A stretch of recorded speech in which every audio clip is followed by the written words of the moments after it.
leaving them like that apparently preserves the heat on that bed for later when you go back to bed at night. And no, I'm not talking from experience here, okay? These are just stories that I hear. 011-883-0702. Let's talk. The WhatsApp line is 072-702-1702. How are you surviving this cold? What do you do to keep warm? Some parents actually share a bed with their kids, like when it's this cold. I'm just not sure if they're doing it for their kids or they're doing it for themselves. But what do you do? Give me a call or send me a WhatsApp voice note, please. Between 10 and 11 o'clock, we're going to be in conversation with the Tshwane Mayor, Dr Nasiphi Moya. This is part of the check-in that we are doing with several mayors. Remember, we started with the Ekurhuleni Mayor, Nkosi Mpile Xakaza. We've done this series before, in fact. But I think the last time we did it was before the elections last year. Yeah, if I'm not mistaken, yeah. I think when we had the mayors, all the different mayors, it was before the elections last year. So I'm glad we're doing this check-in again. So this is an opportunity. So what we do is we bring in these mayors and they come to engage with you as the citizen of their metros. So it's an opportunity for you to raise your concerns that you have and issues you have in your metro. But it's also an opportunity to have these mayors update you on their service delivery programs, because they always come up with these priority service delivery programs or priority areas. And this is an opportunity for them to also update you on how things are going.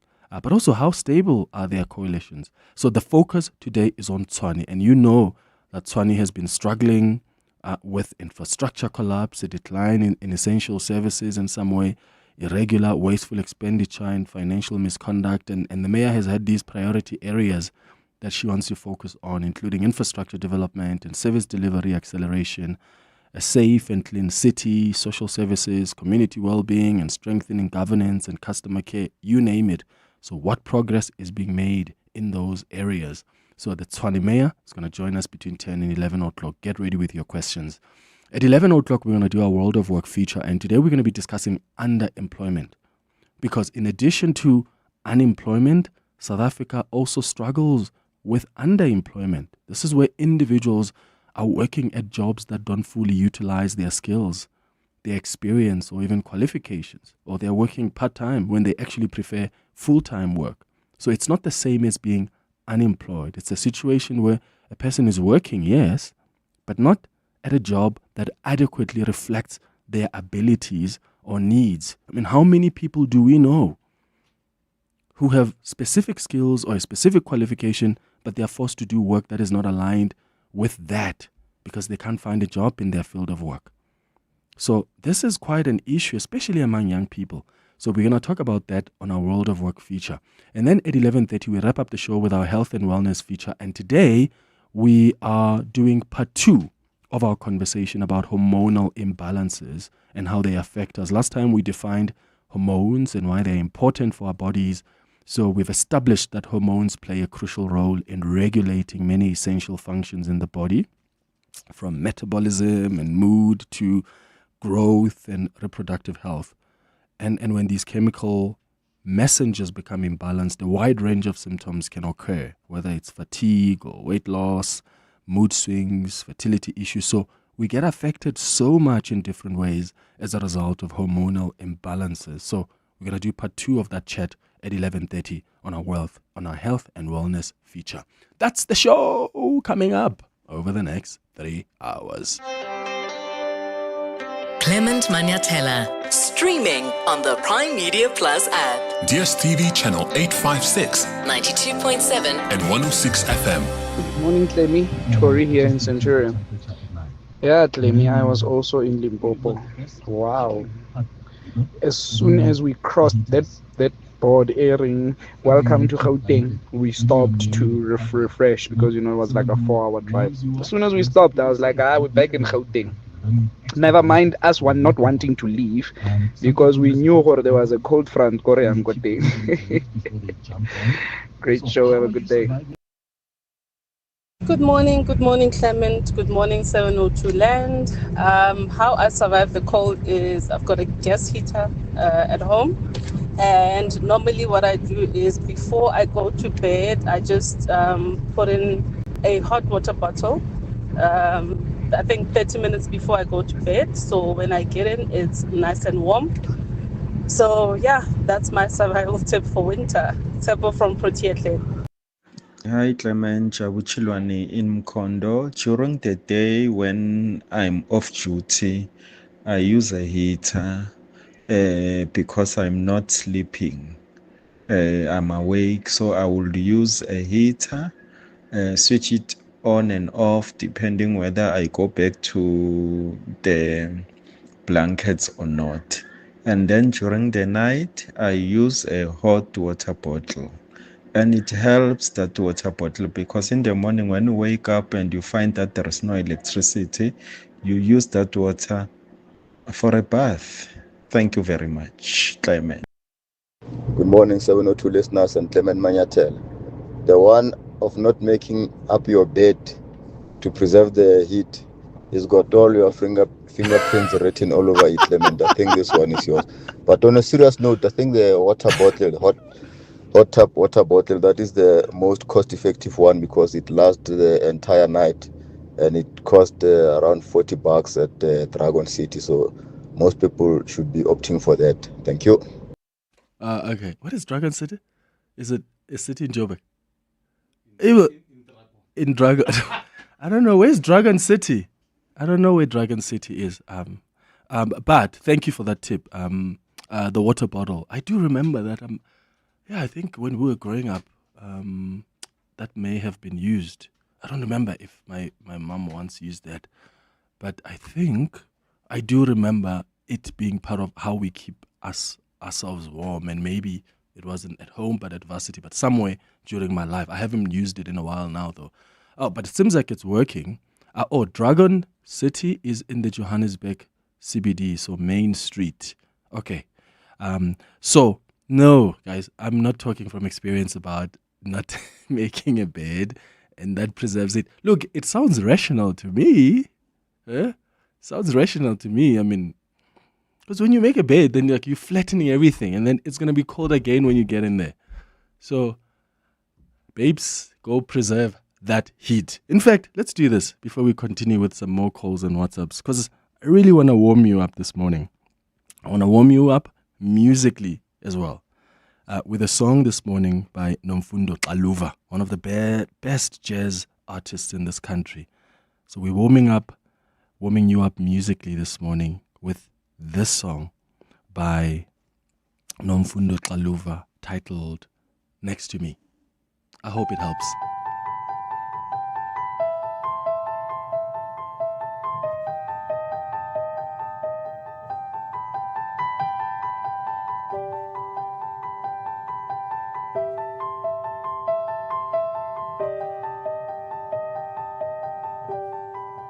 When I'm alone, lost in my brain, trying to hide from all thoughts of pain. When I'm afraid, I say a prayer. When I close my eyes, I know you'll be there.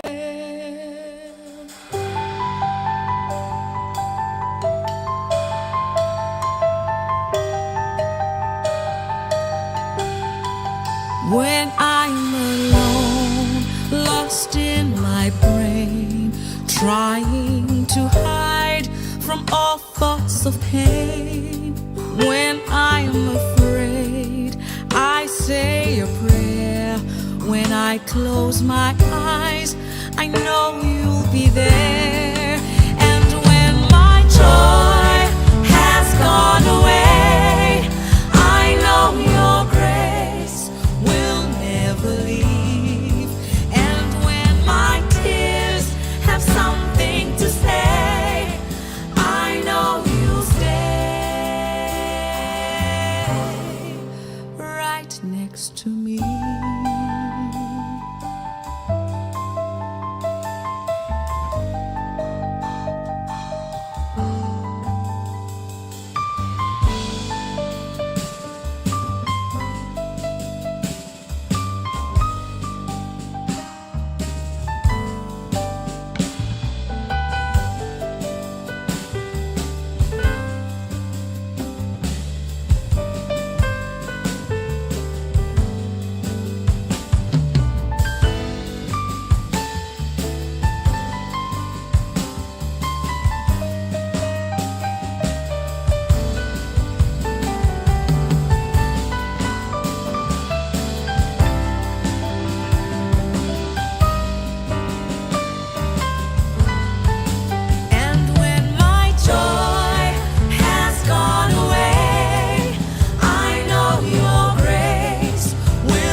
Stay right here, right next to me. Stay right here, right next to me. Stay right here, right next to me. Stay right here, right next to me. Stay right here, right next to me. Stay right here, right next to me. Good morning, Clement and the team. Yeah, man, myself, I'm so allergic. I'm so allergic towards freezing temperature, you know. So in order for me to ensure that I remain warm or stay warm at all times, I get to ensure that I wear multiple layers at all times, you know. Yeah, whenever I go to the bed, I am making sure that I wear multiple layers and get to put the water bottle as well with hot water. Yeah, this is Maxwell in Q. Thank you. Hi, Clement. People who are paying electricity, they use a water bottle because they know how expensive electricity is. Those who don't pay electricity, they use a big heater and big heaters in all the rooms. I use my water bottles. I've got 2 water bottles. Like now, I'm sitting in my house with my granddaughter. I'm nice and cozy in my water bottle and a blanket. Yeah, that's Veronica from Spadeview. Bye-bye. Yeah, hey, Veronica. Says those who are or using heaters and not paying for electricity. No, some of them are. And yes, you may be right. Some are probably take their chances like it's the case, you know, across the country. But there are people who are paying for electricity, but they really need the heater. Actually, remember when we grew up during winter, I remember that my mom used to switch the heater for us for probably about 15 minutes. So once you king when you bath is kotlelo, you know, in English, what is that? Like a little bathtub, not the big bathtub. Vaskom, that's Afrikaans. But yes, the Vaskom. When you use that and then you get out of that Vaskom, that's the only time you're going to have the heater, because that's when uyaqobisa manje or uberekisa Vaseline or whatever. So when you're putting on lotion, that's the time when you are allowed that heater for a couple of minutes, and then it will be switched off.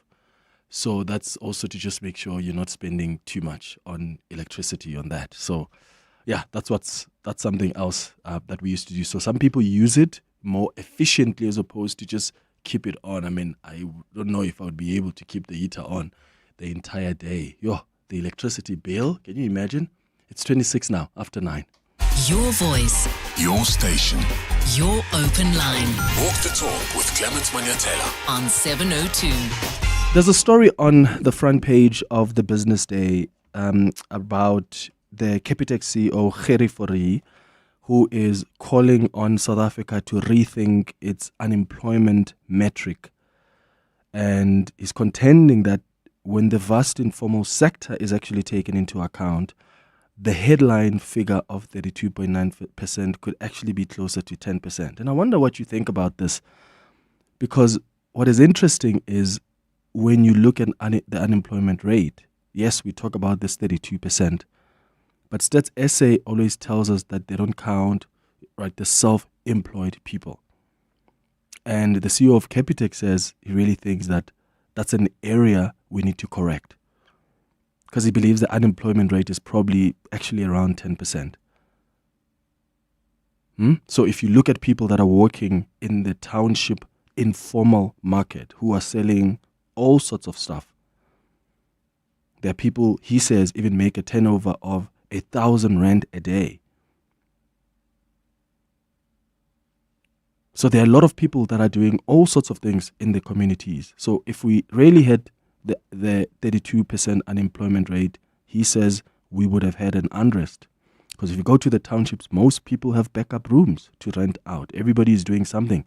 And he says if you're talking about job creation, we need to go out and encourage these entrepreneurs. And I think this is very important. Coming from a man who presides over a lender with about, 24 million clients? That's exactly the industry, the sector where Capitec operates. And I think this is something to chew on, something to think about. Let me know what your thoughts are on this. And I'm asking this because I really would like us to chat a bit on the open line about entrepreneurship, because that's precisely what he's talking about. There are people who are entrepreneurs in townships who have taken up the opportunity to start their businesses, and many of them, or some of them didn't even have the specific skills, right? Nobody taught them about entrepreneurship, and they didn't do that at schools, but they had to think on their feet because of the reality of their situation. In fact, the Minister of Basic Education, Sivuyo Kwagube, actually delivered a keynote address at the inaugural policy dialogue on entrepreneurship education. And it's an event that's aimed at addressing the country's youth unemployment crisis through an education that empowers learners to be job creators. And this is what she said. South Africa historically, and I think many of you may agree with me, that historically there has been a disjuncture around the understanding of what the importance of skills in our education system.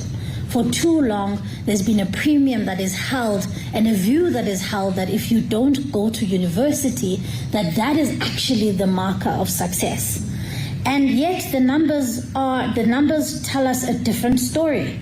That out of 100 learners who start school, only 14 of those qualify for university, and just 6 out of 100 will graduate within the first 6 years. So it tells you that there's clearly a massive disjuncture of our understanding of what the economy needs. And not every single person needs to be a civil and be a social scientist. I could only be a social scientist because that's what I could do. I was very bad with numbers. But ultimately, we've got to be a country that puts a lot of premium on skills acquisition. If you look at big economies, like German economy, for instance, where they're looking at how do they create learners from a very young age who are skills orientated, you can start to see that these are the economies that are thriving. These are the economies that have created very low unemployment rates. And so as a country, we need to also turn a corner and think about how do we inject the idea of skills development in our education system. And this is why programs like this are so absolutely critical, because it is part of that work that you'll be doing here for the next 3 days that will start to shape the conversation, not only in this room, but outside of this room, to say that we need young people who are skills orientated. We need young people also who are armed with entrepreneurship skills. So when you grew up, what did you know about entrepreneurship? And if you knew about it then, do you think it would have changed the trajectory of your career, the trajectory of your life? I know there are lots of entrepreneurs who listen to us who just started from scratch. Nobody told them anything about capital that's needed and how to manage finances. You just started a business and it's operating, or maybe it doesn't operate anymore. Can you share your experience with us, please, on 011-883-0702? Did you know, were you taught about it? And how do we start pushing this conversation more and more about entrepreneurship skills? Because as the Capitec CEO says, that's how people are getting themselves employed, especially in the townships, in the informal economy. 011-883-0702. Your calls, your WhatsApps on 072-7021-702. It's 9:32. Susa, good morning. Thanks, Clements. Good morning. 5 people have died in a crash on the N2 between Tinza and Brakfontein in the Eastern Cape. It's understood that the driver of the minibus taxi swerved to avoid a fallen tree which was blocking the highway, and he lost control of the vehicle this morning. Joburg and Tshwane mayors have assured residents they won't splurge the city's budgets on G20 events as officials secure at least 2 million rand in funding for a series of meetings. Earlier this year, Tshwane backtracked on plans to ring fence about 10 million rand in the budget for the all-important meeting. Yesterday, Tshwane Mayor Nasiphi Moya and Joburg Mayor Dada Morero held a media briefing ahead of the 2-day African Mayors Assembly and the U20 Sherpa meeting set down for this week. And the window has opened for a limited period for political parties to review the candidate lists used to fill vacancies in the National Assembly. Of particular interest during this window is the Umkhonto weSizwe Party, which has for the first year not filled all of its 58 seats owing to disputes over its lists, which have led to court battles and a mass removal of names from its lists. And those are the headlines. This EWN and more at 10, or as it happens. EWN Traffic. Well, at this stage, if you're heading into the Sandton CBD, expect some delays on Greyston Drive. That's between the M1 and Rivonia Road. It's not clear what's causing this delay. If you're in and around the area, please SMS us on 31702. We are also on X at EWN Traffic. However, it looks like there is an accident seen on Greyston Drive near West Street. So please call in to confirm that. As a result, traffic is also heavily backed up on Catherine Street. That's driving past Barlow Park. There's also slow-moving traffic in the Edenvale area. That's the N3 northbound between Van Buren and Modderfontein Road. The rest of Gauteng has settled down pretty nicely. Just look out for faulty traffic lights, though, in the Bryanston area at Winnie Mandela Drive and Sloan. Traffic lights also not working still in the Rand Park Ridge area at Bayers Nordia and the N1. If you come across any other issues, like I said, SMS us on 31702. There's more EWN on air, online, and on the EWN app. Did you know teams using Gemini for Google Workspace see a 30% boost in creating output? Generate fresh ideas and spark innovation with AI-powered prompts and suggestions. Craft engaging emails, social media posts, and marketing materials effortlessly. Design eye-catching presentations, graphics, and even website layouts with Gemini's artistic touch. Consistently deliver impactful, engaging content with Gemini for Google Workspace. Contact DigiCloud Africa to start your free 30-day trial. info@digicloud.africa. When thinking Google Cloud, think DigiCloud Africa. Peggy, hello? Smart Steve from Momentum here. Can I have a minute? Time is money, Steve. What are you trying to sell me? Get this. By using your smartphone, we can check your health in a quick 90-second screening. And if you answer a few extra fitness questions, you can save up to 35%. So Momentum has tech that saves me time. You see, you catch on fast. That sounds great, Steve. How do I get it? The smart move is to chat with your financial advisor about Momentum life returns to save on your life insurance premiums. Take my money, Steve. Momentum, protecting your journey to success. Momentum is an authorized financial services and registered credit provider. T's and C's apply. Hi, I'm Lewis Hamilton. Victory demands everything, but the journey is never solo. My team carves the way, data and innovation are my compass. This is how today's champions are made. Drive your success and trade like a champion. CFI, a global leading broker now in South Africa. Access over 15,000 instruments, advanced trading tools, 24/7 support, and superior trading services. Visit cfi.trade today. CFI Financial is an authorized financial services provider. CFI, empower yourself. The Money Show. Weekday evenings at 6.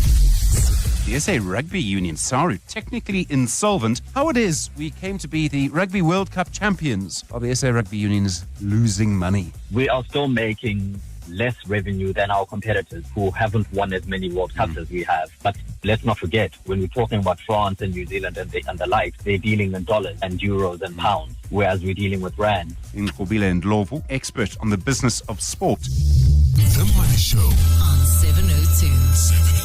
Let's walk The Money Show with Stephen Grootes is brought to you by ABSA CIB. ABSA is a proud lead sponsor of B20 South Africa 2025. ABSA is a registered FSP. Your story matters. 702, let's walk the talk. Your voice, Your station. your open line Walk the talk with Clement Manyathela. on 702. 23 minutes before 10 o'clock. Let's continue with your calls on 011-883-0702. I'm taking your WhatsApps as well on 072 702 1702. Let's go to Xolani, who's calling us from Davidton. Xolani, good morning. I'm good, Clement. How are you? Good, brother. Go ahead. Yeah, no, I think the comment by the Capitec CEO is true, and he's the right person to make the comment because he is in touch with reality. Sometimes, Clement, you'll find people that are not there. These other big four mega banks have not been paying attention to us as small business. If you go around, if you can come to Davidton, take you to one of the Shisanyama, you'll see there's a Capitec Speed Point. But that person has been there and has been banking before Capitec came. But, you know, Speed Point were there. But the trust with the other banks were not there. So these ones came to us, trusted us, so they are good to make such comments because they know us better. They spend time with us. They're the least that I can give it to you. There are, you know, just in small business, I think they are right people to make such comments, and their comments should be warranted. Yeah. Because they've worked with us. That's why I'm saying that I think you're right, Xolani. I mean, this is the man whose bank literally plays in that market. There's no other bank lender that plays in that market. So for me, when he says that, I think we need to pause and think seriously about it. I thank you, Xolani, for your thoughts. Xolani calling us from Davidton, who is self-employed himself. And again, there are many people that are self-employed. And because the metrics, right, for Stats SA, when they tell us about the rates of unemployment and who they talk to, there is a sector there that is not considered. There are people who are self-employed. There are lots of people who are self-employed in the townships who are doing all sorts of things in the informal economy. So maybe our unemployment is actually not even at 32%. That's the suggestion that Gerrie Fourie, who is the Capitec CEO, is making. But I'm taking this conversation forward and asking about entrepreneurship as well, because it appears these are the people who are banking with Capitec. These are the people that Capitec speaks because they've got the data. And I'm suggesting to you that there are people who do entrepreneurship, and many of them, I bet you, didn't go to some kind of a school to be taught how to start a business. There are many people who just started because they were faced with the reality of either you swim or you sink. And some of them have been able to sustain themselves up to this point. Now, if there's data like that, why are we not capitalizing on that and saying, this thing is working? If these people can do it when they didn't have, some of them, the support of the government, when they didn't have the skills, they didn't even know much about how to manage finances, they lent on the rope as they went. Why are we not capitalizing on that? Because there's an opportunity where you are bringing in entrepreneurship, education, skills, opportunities to teach people, even in the townships, about starting a business, or in schools, even in schools, starting from lower levels. What do you think needs to be done for us to really improve our entrepreneurship literacy? Tabo, you're calling from the Val. Good morning. Good morning, Clement. How are you doing? I'm all right, brother. How are you? Brother, man, I am excited. I'm even shaking. I can't believe it that I'm talking to you. Oh, can't believe it myself, Tibos. You're warming me up. Yo, What's up? My brother. You know, I'm an entrepreneur, long-time entrepreneur, right? I'm 45 years old, and I started entrepreneurship when I was 22.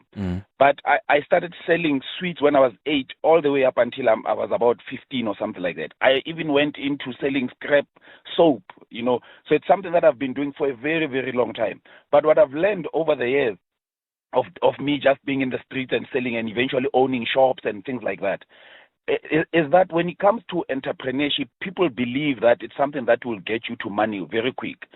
And it's not even the truth. It takes a very, very long time to get anywhere in entrepreneurship. Unless you're in entrepreneurship, it's a different story. But when you're positioning yourself to be a person that is in business every single day, that you have to wake up and go do this thing every single day, it's something that is very difficult. Although later on, at 45 now, someone, when they look at me, they would think, hey, but Thabo has made it. But I'm still struggling every single day with what I'm doing, you know. And I'll tell you, Clement, I left South African Airways 2015, and 2014, sorry. 2015, I started a bakery. I went broke in that 12 months. But when we got to 2016 January, my car was repossessed. My kids were out of, I owed so much in their schooling. I had to take them to township schools. So many things had happened just in that space of 12 months. And the reason for that, Clement, was simply because I was used to having a salary. My money used to come on the 27th of every month. I knew that I'm okay. I can pay for everything else and continue with my life. But when I went full-time into entrepreneurship, I went on and lived my life as if I had a salary. And all the money that I got from South African Airways, I blew in the space of 12 months. But I'll tell you, Clement, it was the greatest thing that has ever happened to me. Because from 2016, I started understanding that R1 that comes into this business is not mine. It's not mine for me to pay for my schooling, for my kids' schooling or anything of that nature. I need to find them something very cheap. My personal life has to be on the side. The business life has to be on the other side. So those skills, right? It's things that I had to learn practical. I had to be there and understand what is actually going on, understand the finances, every single corner of my business. I had to understand. I will tell you, by 2020, I had 8 shops. No, my car was repossessed in 2016. So the 4 years, I had worked so hard. Clement, everything. I did not do anything for myself. Nothing. Right? I just concentrated on the business, and it grew. Unfortunately, COVID came. All the shops closed. I had to start afresh again about 2 years ago. So now I'm running 3 shops now. And I'll tell you, I employ people on daily basis, and I'm loving it. One of my employees has opened his own shop. He was just thanking me the other day for the skills that I imparted on him. That's amazing, Tibos. That's amazing, because if you've managed, you've cracked the code now, and here's an opportunity for you to help other people to get into the business and upskill them. Just a quick question, Tibos. How did you, if you opened a bakery, what do you know about even registering a bakery? So what confidence did you have to just go, I'm going to do this, even though I didn't go to study anything about entrepreneurship or how to start a business? Clement, the bakery I started because my ex-wife loved baking. And I felt that I need to do something for her because I was selling clothing and all that. So I started that bakery for that. But only to find that she is a home baker. She's not necessarily a business baker. She loves baking in the home, but she can't do it outside, right? And I had to take over this business myself that I knew nothing about. I knew nothing about baking or anything like that. But because I believed that, if you get into something, you learn as you go. I ended up learning how to bake bread and cakes and all that, but it was a mess. That's why my business eventually went down in 12 months' time. Listen, I'm glad that you still have about 8 that are still standing, and thank you for sharing that journey with us, Thabo, in the Vaal. I truly, truly appreciate your contribution, and all the best with your business. Let's go to your WhatsApps. Good morning, Clement. Pat here from Spyview. From the sentiments of the Capitec boss, well, I would like to concur with him that a lot of people in townships are doing something. Yes, think of mechanics. Those guys, they make a lot of money.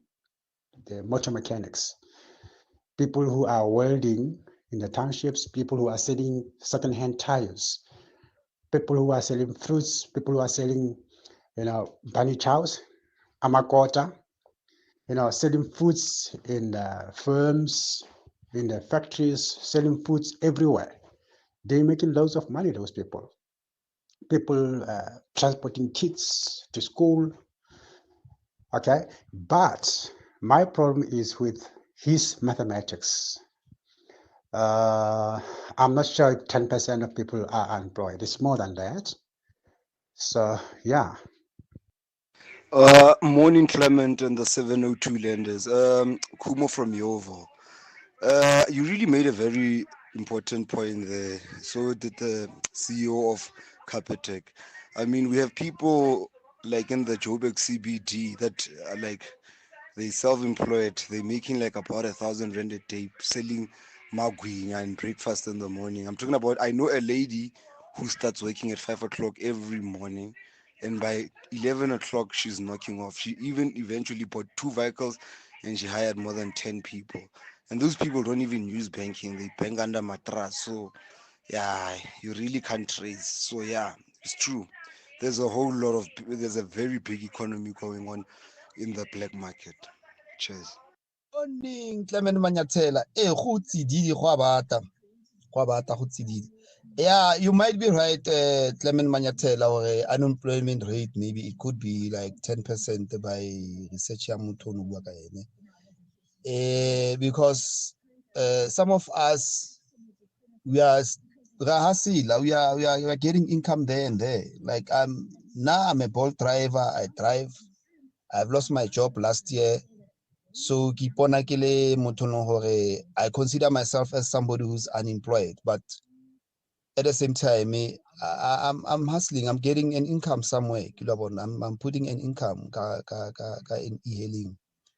So you're right. It could be probably 10% or less than that. Okay, sharp Clement. Hola. Tabela Madimeja, Kihunedi wa Mampurumo, Kempton Park. The entrepreneur's dream is long overdue. In fact, we are very late. It should start very early. Bona ko China bana ba crasha ba etsang wena Clement. Bana ba ko China ba rutiwa different skills ko preschool. Ronamo South Africa re busy le history. How many years did Nelson Mandela spend in jail? Re busy le history. How many bones does a skeleton have? Things need to take a different shape. We are falling behind, and we need to be having an education system that is producing entrepreneurs instead of producing employees or grant seekers. Your voice, Your station. your open line Walk the talk with Clement Manyathela. on 702. Morning, Clement. How I keep warm is we have fireplaces all over the house. In the living area, we've got a fireplace, and in the bedrooms, we've got a fireplace. Fireplaces. So, me and my husband, we always, as soon as we get home, we start the fires so that we are comfortable throughout the night. We also have dogs, and so it also helps to keep the dogs warm by having fire everywhere. If they need to sleep in the living area, they are still comfortable to sleep in there. If they want to sleep with us, then they sleep with us with the fire going throughout the night. And yeah, last night both my husband and I woke up a few times just to stoke the fire because it was so cold. We couldn't just let the fire die out. Actually, that's probably the best way to keep the entire house warm. If you've got a fireplace, I think that's one of the best ways to keep, because it really warms up the entire house. Guys, I do think at some point we must also have a conversation about, like, because the listener says, and if the dogs want to sleep with us, they can sleep with us. Really? Like, so what happens in these cold temperatures? Like, what do you do with the dogs? Like, do they come to sleep in your bedroom? You know, I know for me, just the other day, I was in the house with Ossie, and I let him come to the bedroom, and I really don't want to sleep with the dogs in the bedroom. And by the way, a dog will never sleep on my bed. That's never going to happen. I'm sorry. I don't want a dog on the couch. I don't want a dog on the bed. But we can play around anywhere else. But the other day, I let him come to the bedroom with me. I slept on my bed, and he was there. On the floor, but that's only gonna happen like once in a while. But I wonder how maybe we should do that. Like, how do you keep your pets also warm during this time? Like, do you get them outfits? You know, they've got these pretty outfits that you can put on them just to keep them warm. They always look so pretty in that. So maybe we should have that chat the next time. Hi Clement, unjani? Hayi khuluma iqiniso man ukuthi we are talking from experience ukuthi nakumbhede wona awudlule. So that's my mom there. So if you don't, what she's speaking in Ndebele there, she's saying just be honest and say that when it comes to making your bed, that's not your most favorite thing. I do make bed, guys. I do make the bed.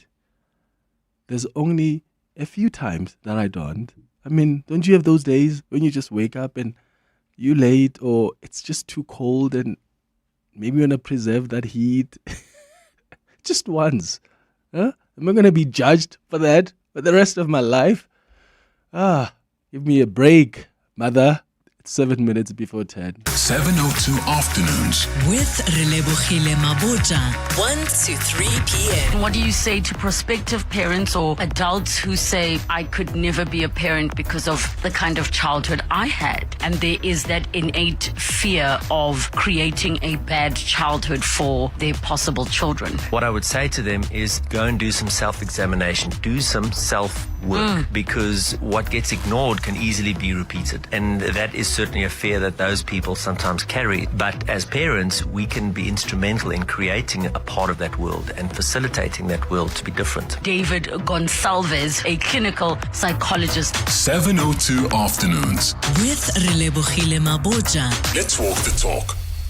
Here's some news you might have missed. Gordon, a 44-year-old man, switched to Outsurance and now saves an unbelievable 2,794 rand a month on his 2019 Ford Everest 2-litre automatic. Outsurance clients always get something out. Get a quote today and see how much Outsurance could save you on your car insurance. Call 08600 60,000 or visit outsurance.co.za. You always get something out. Licensed insurance FSP. T's and C's and information online. Are you in your deal-making season? Your I'm on the rise season? Your finer things in life season? You'll love the Husser Grill seasonal lunch offer. Enjoy a 2-course meal for only 199 Rand. Perfect for that business lunch, lunch with friends, or a solo date for some quality time with self. Now that's the deal of the season. Available Monday to Saturday, 12 to 4 p.m. The Husser Grill, celebrating 60 years of excellence. Your voice. Your station. Your open line. Walk the talk with Clement Manyathela. On 702.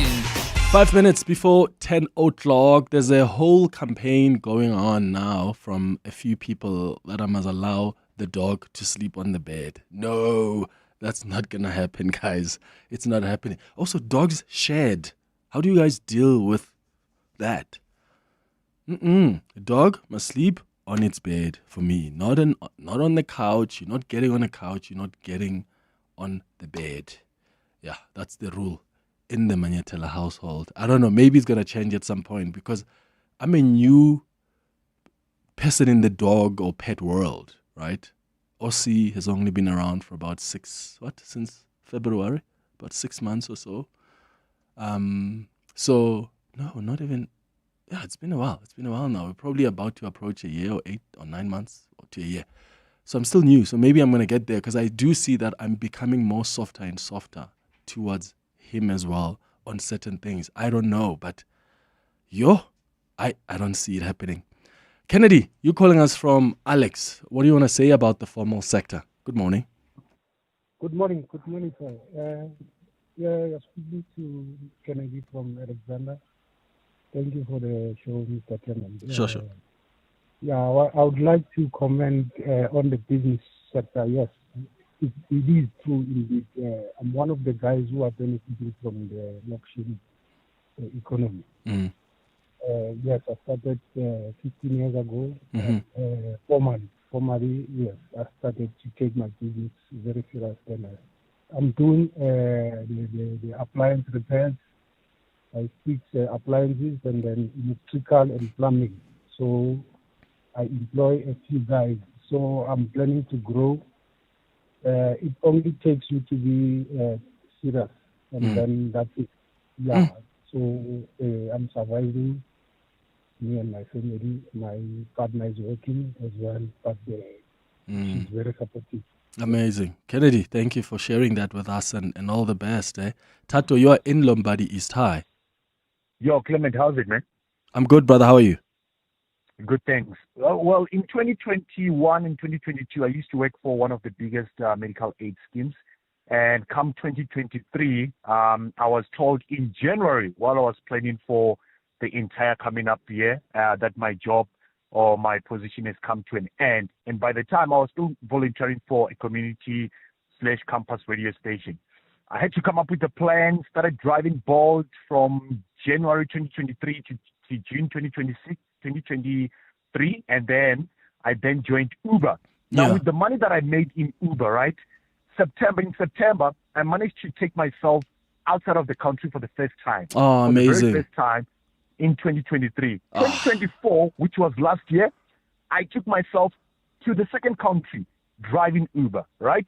Wow. And then, that was in September. October, still volunteering for the campus and community radio station. I met a lady of which I gave the best service. She's been in the property industry for 33 years. She then volunteered to mentor me into property. As we speak right now, we have a couple of properties that are worth millions and millions of rands that are in the pipeline, couple of lands that we're about to sell in Bedfordview that are worth millions and millions of rands. So the moral of the story is that do as many things as possible. It doesn't matter whatever it is that you study, don't stick to one thing because you never know where your next opportunity is. And as we speak right now, I did manage to come and shadow you guys a couple of years ago at the breakfast show. While I was shadowing you, I was also driving Uber on the side. So sometimes people have a mentality that, well, I want to do what I love only. This is the only thing that I want to do. But you never know. Just try other things. Oh, Tato, listen. Try other things. You deserve this, my friend. Well done. Well done. Well done. It's a minute now before 10 o'clock. 702 delivers on the matters that matter to you. Hi, my name is Kenosi from Cosmo City. I love Talk Radio 702 because they are so informative. And everything that comes is very fresh and we know exactly that is very legit. Thank you for sharing your thoughts. So we can deliver more on what matters to you. 702 listens. Let's walk the talk. Volksfest deals are back. Get a free upgrade to the Polo Vivo Life when you buy a new Polo Vivo and pay 0% deposit. Get more features at no extra cost. Buy it now and only pay 3 months later. Offer valid only through Volkswagen Financial Services. Looking for something sportier? The stylish T-Cross is yours from just 399,900 Rand. These Volksfest deals won't last. Visit your nearest dealer today or visit vw.co.za. Dear Journal, trying to be an adult, day 3,247. My financial advisor asked if I was expecting any inheritance. I said, I don't have a trust fund, but I trust that funds will find their way to my bank account. He was not amused. Recently removed from the family payroll? Get covered at pineapple.co.za. It's like 570 Rand a month, so it's 100% the insurance for you. Underwritten by Old Mutual Alternative Risk Transfer Insurer Limited, licensed non-life insurer and authorized FSP. Premiums are risk profile dependent. This is EWN. Good morning, I'm Sfiso Zulu. 5 people have been killed in a car crash on the N2 between Qinsa and Brakfontein in the Eastern Cape this morning. The driver of the minibus taxi swerved to avoid a fallen tree blocking the highway, but he lost control of the vehicle. Eastern Cape Transport Department spokesperson Untitled Chapter. The adverse weather conditions experienced all across the Eastern Cape have had a hand in this accident. He, along with a female passenger, escaped with injuries and have been rushed to hospital. We're calling on road users to be extra vigilant, extra careful under these conditions. Meanwhile, a cold front has brought snow, freezing temperatures and power cuts in most parts of the country as the inclement weather persists. Dozens of people were stuck in their cars and trucks overnight in the Eastern Cape on the N10 because of rain and an accident that took many hours to clear. This morning, authorities in KwaZulu-Natal have closed the N2 in Kokstad due to snowfall. Meanwhile, Joburg residents are being urged to use electricity sparingly and continue to avoid using hazardous material. Mongezi Koko takes a look. From frozen mountain passes in the Eastern Cape to power surges in Gauteng, the winter storm has laid bare the vulnerability of infrastructure and communities across the country. In Joburg, temperatures have plunged to below zero, with City Power urging residents to refrain from cracking up heaters and geysers to protect the electricity grid. City Power spokesperson Isaac Manyana. We urge customers to use the electricity sparingly, especially during the peak periods of between 6 o'clock in the morning to 9 o'clock. EMS crews in the metro are on alert to prevent tragedies after a sharp rise in structural fires this winter, many in high-risk informal areas. We are pleading with our residents to continue to exercise caution while using heating devices. And in KZN, teams have closed off sections of the N2 around Kokstad due to snow. Transport Department spokesperson Dabezinhle Sibia. The RTI team is working to redirect motorists and to clear the snow. Officials are urging communities to stay indoors where possible, avoid open flames and stay up to date on weather alerts. Mongezi Koko, Eyewitness News. The window has opened for a limited period for political parties to review the candidate lists used to fill vacancies in the National Assembly. Of particular interest during this window is the Umkhonto Wesizwe Party, which for the first year had not filled all its 58 seats owing to disputes over its lists, which have led to court battles and the mass removal of names from its lists. In the first of two opportunities for this year, political parties have until Thursday to make changes. Lindsay Dentlinger reports. The Electoral Act makes provision for two review opportunities in the second year after an election, the first being a 7-day period which started on Friday, the day marking a year since members were designated to the Assembly. Parliament says during the first 7-day period, parties will be able to supplement their lists to fill all existing vacancies.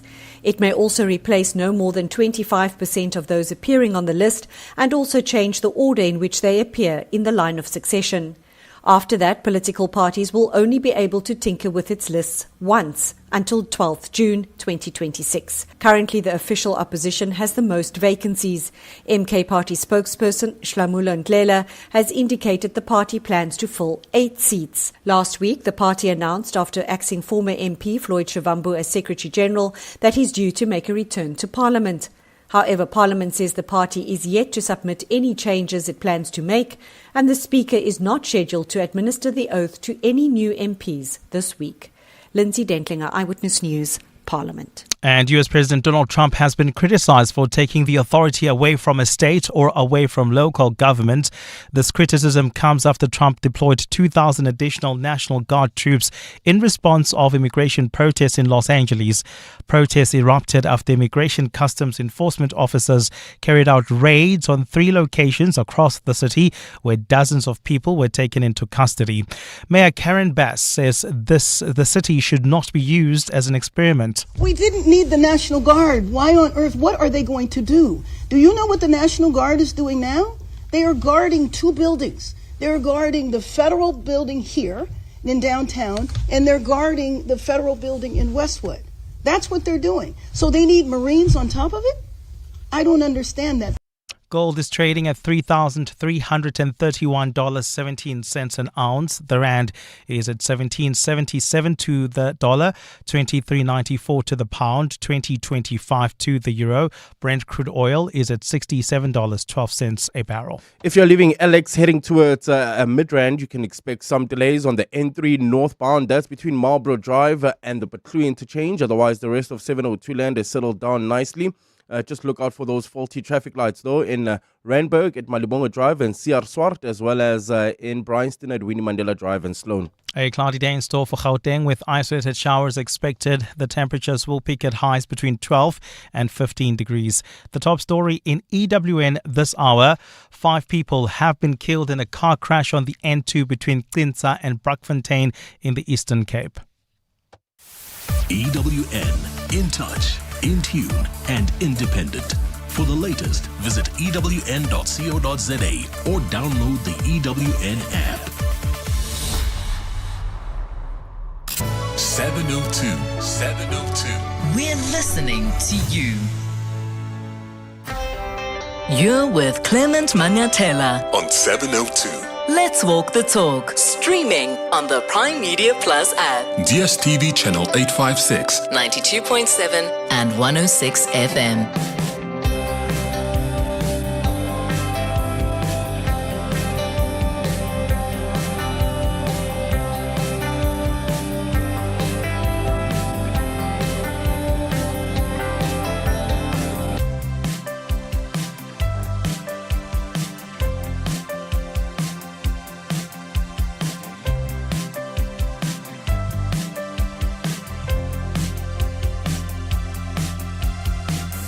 8 minutes after 10 o'clock, Dumelang. Welcome to the second hour of the Clement Manyathela Show. Thank you for staying with us here on 702, and thank you for your thoughts, your inputs on the 702 open line. Thank you for your contributions. As always, I truly appreciate that. So we've had conversations many times with Statistics South Africa. The Statistician General, Risenga Maluleka, has been on the show several times. And I think maybe part of what we should do, just as a follow-up to this conversation about the informal sector and the job that exists there, and whether or not it could very well be that our unemployment rate is low or not. What do they count? What do they not count? So to clarify that, I think maybe we should do a listener's choice on that at some point. So I'll get the producers to work on that for us, and maybe we can just bring him back just for 30 minutes this time to clarify that for us, how they go about counting, because I think there's some confusion around who gets counted, who doesn't get counted. Could we be dealing with an opportunity here where there's a certain market that we're not looking at when we're looking at the unemployment rate, and what does that mean? How does it influence then the bigger picture when the rate of unemployment is announced? Remember, at 11 o'clock, we're going to do our World of Work feature. And speaking of unemployment today, we're going to be talking about underemployment. I asked you earlier, how many of us know of people in our families, people that we know, who are related maybe to our friends, who are doing a particular job that doesn't align with the skills that they have or the qualification that they have. And that's because of the crisis of unemployment. But there's also a serious issue with underemployment. So how big of a crisis is that?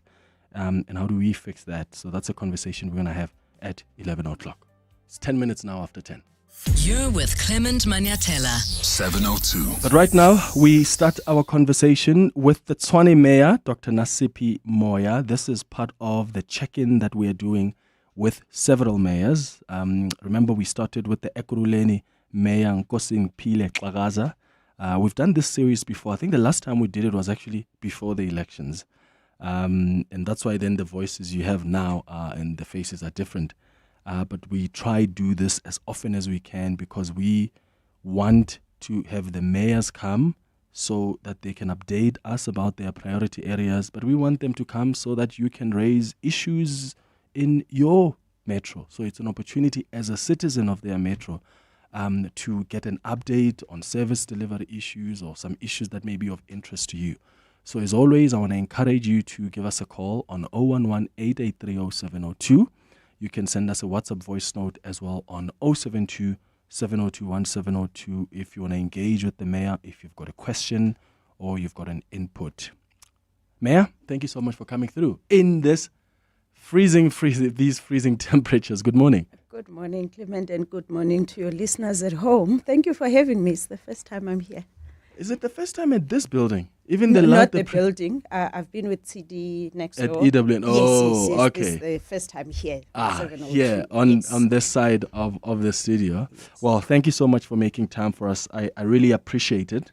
I want us to just start off with just before we get into priority areas and service delivery updates. How has it been for you?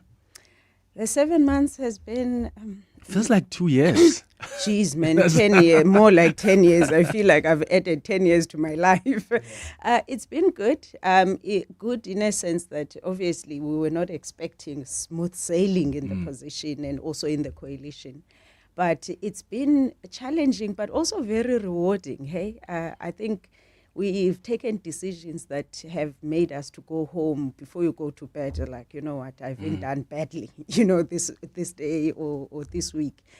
But personally, it's been it's been an eye opener. Leading people is not easy, man. Like, it's not. Where you have to think about people you don't even know. It's not easy. Leading is not. And for someone like me, I'm very new here. I mean, I only started becoming a public rep last year, January. Yeah. So I'm still very much new in the space. And I always admire when I look at seasoned politicians or political leaders and how they do things. I'm like, oh, I admire that. But personally, it's been rewarding. But in terms of just the Tshwane environment, I think I got to learn South Africa from a different perspective. And speaking of learning, what are the biggest issues from your learning journey that are facing the city of Tshwane, the metro of Tshwane? What are the big issues? And I asked it in that way because I imagine that's what then informs your priority areas. Yes. So you respond to those issues. I think it's the deviation from basics of governance. I think for me, you say big issues, but it's not the big issues that bother me a lot. It's the basics. So I studied politics, political science, public administration, public policy. So I came as a student, you know, or I come as a student. That's my understanding of government, right?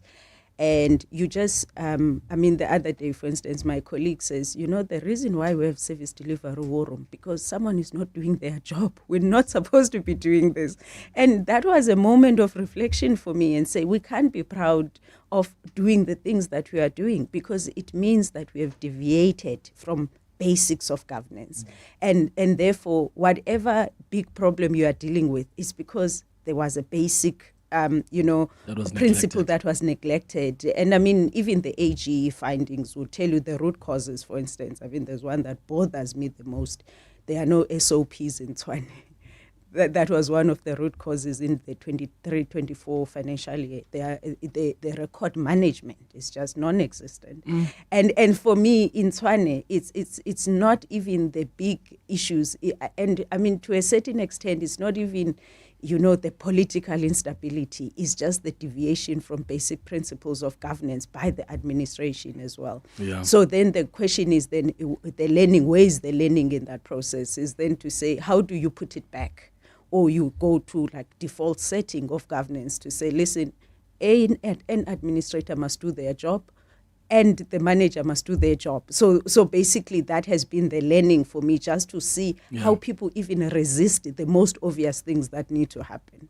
Is the metro capacitated though? So does it have people with capacity to deliver on that? Because as you say, the AGs, I mean, said Tshwane was one of the biggest contributors in unauthorized expenditure with that 2.15 billion rand. And one of the questions she asked was whether the leadership in these metros included the type of people that are equal to the task. So when you look at governance, do you have capacity? Because maybe that is the problem. Because sometimes we think, oh, people are just not doing their work, they're neglecting. But maybe they just don't have the capacity to deliver on those responsibilities. What's your assessment? So my assessment is very much informed because, I mean, when I started, we then, as an executive mayor, we then received the AG findings. And I see all of the other, elements of the findings, but for me, the root causes of it. So one of the 5 root causes. So SOPs, record management. AG then says the management lacks a capacity and expertise to execute financial and performance responsibilities, right? And it's not that people don't have qualifications. They have qualifications, they have years of experience. What is then the problem? And again, the 4th root cause is that there's just no culture of consequence management.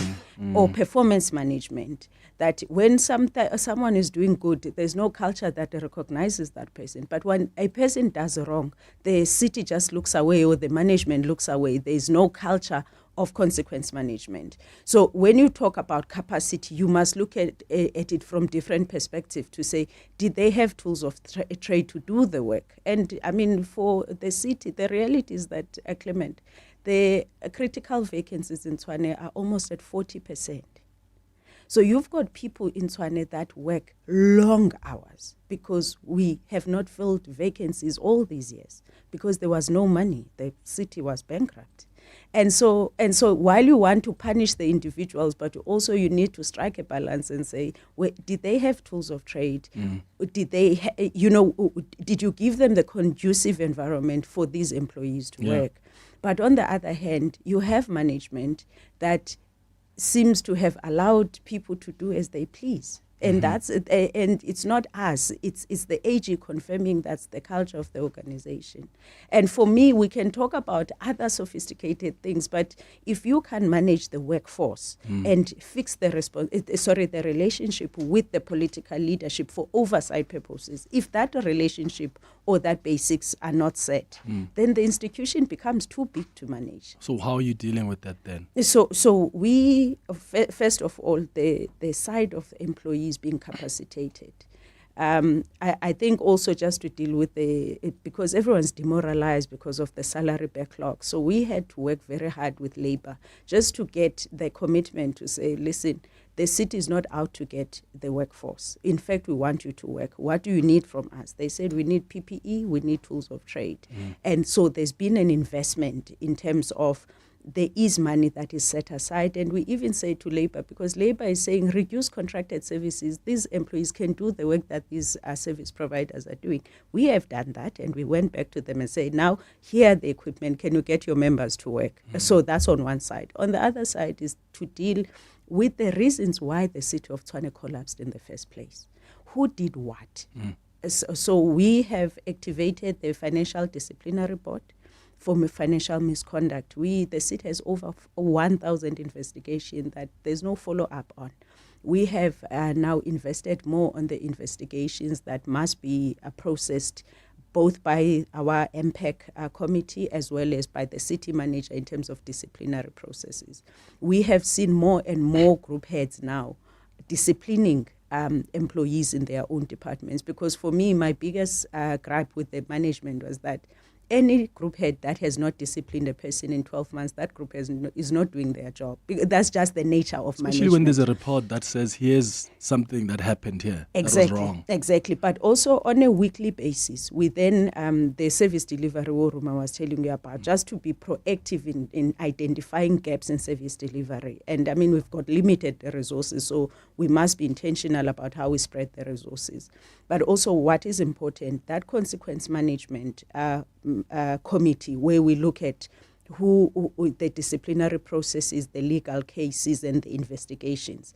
But also we need to make sure that the AG findings are responded to, not for the sake of AG or not for the sake of audit, but more for the sake of saying, are we fixing the root causes? And that's where I think as political executive we come in, because we don't look at the line by line item. We then have to hold them accountable on the root causes, make sure they've got the systems and the procedures in place. Are there KPIs that are implemented? Because with the right or smart KPIs, you look at organizational capacity, you look at internal controls, customers get affected, the bottom line, the finances also improve as well. Are there KPIs in place? Yes, there are. And people are being performance managed. Up until, I think, 3 months ago, we hadn't rolled out to everyone in the institution. Now it's being rolled out to everyone in this institution, to a level of a cleaner, an artisan, etc. But it hadn't gotten to that level. As a result, everyone gets their 13th check. There's no question about it.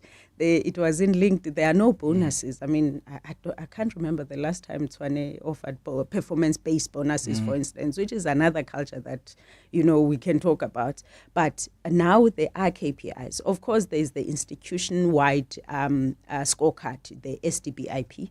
So that one, we've been trying to achieve our targets. I mean, the first 2 quarters, I think we were on average 58%. Third quarter, we're like, nah, it can't happen again. So I think we got 72% on the third quarter. And the whole point is that when you don't achieve the targets you've set for yourself, either you're setting bad targets or you just bad at your job. Mm-hmm. And so there are those reflections that even through the independent committee, the audit and performance committee, they do monitor and help us from an external point of view in terms of what is it that we need to do to perform. But I don't want not to say that the state of the city has affected the ability of the institution to deliver on its mandate. Yeah. We're going to take a quick break. When we come back, I want us to talk about the issues of water, electricity, even the state of the city. Because as you said, it's the small things that people, the citizens of Tshwane, also care about. They want a city that's clean. They want to have access to water that's not going to make them sick. They want to have access to electricity. So all of that when we come back. It's 22 minutes after 10 o'clock. We're in conversation with Dr. Nasiphi Moya, the Executive Mayor of the City of Tshwane. If you are in Tshwane right now, do you have any issues? Are there updates that you are requiring from the mayor? Or maybe you just want to give her feedback on the work that she's been doing. You can call us on 011-883-0702 or send a WhatsApp on 072-702-1702. Kickstart your small business with a starter bundle from Nedbank. Enjoy free transactions for 6 months, including free cash deposits and withdrawals and a free debit card with easy digital access and a dedicated banker to guide you along every step of the way. Open a Nedbank starter bundle with SA's best bank for SMEs. Apply on the Money app today. Nedbank. See money differently. Nedbank is a licensed FSP and credit provider. T's and C's apply. A bowl of cereal, a glass of orange juice, some flavored yogurt for breakfast.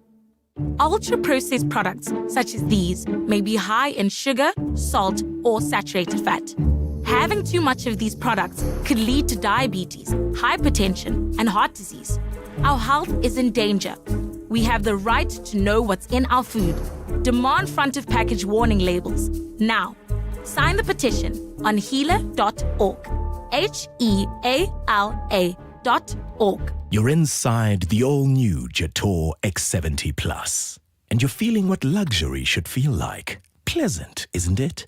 Every button, every control just seems to be exactly where you'd like it to be, almost as if it was made to fit you and you alone. Take your seat in a Jator X70 Plus and experience the place where comfort meets luxury from only $5,199 per month.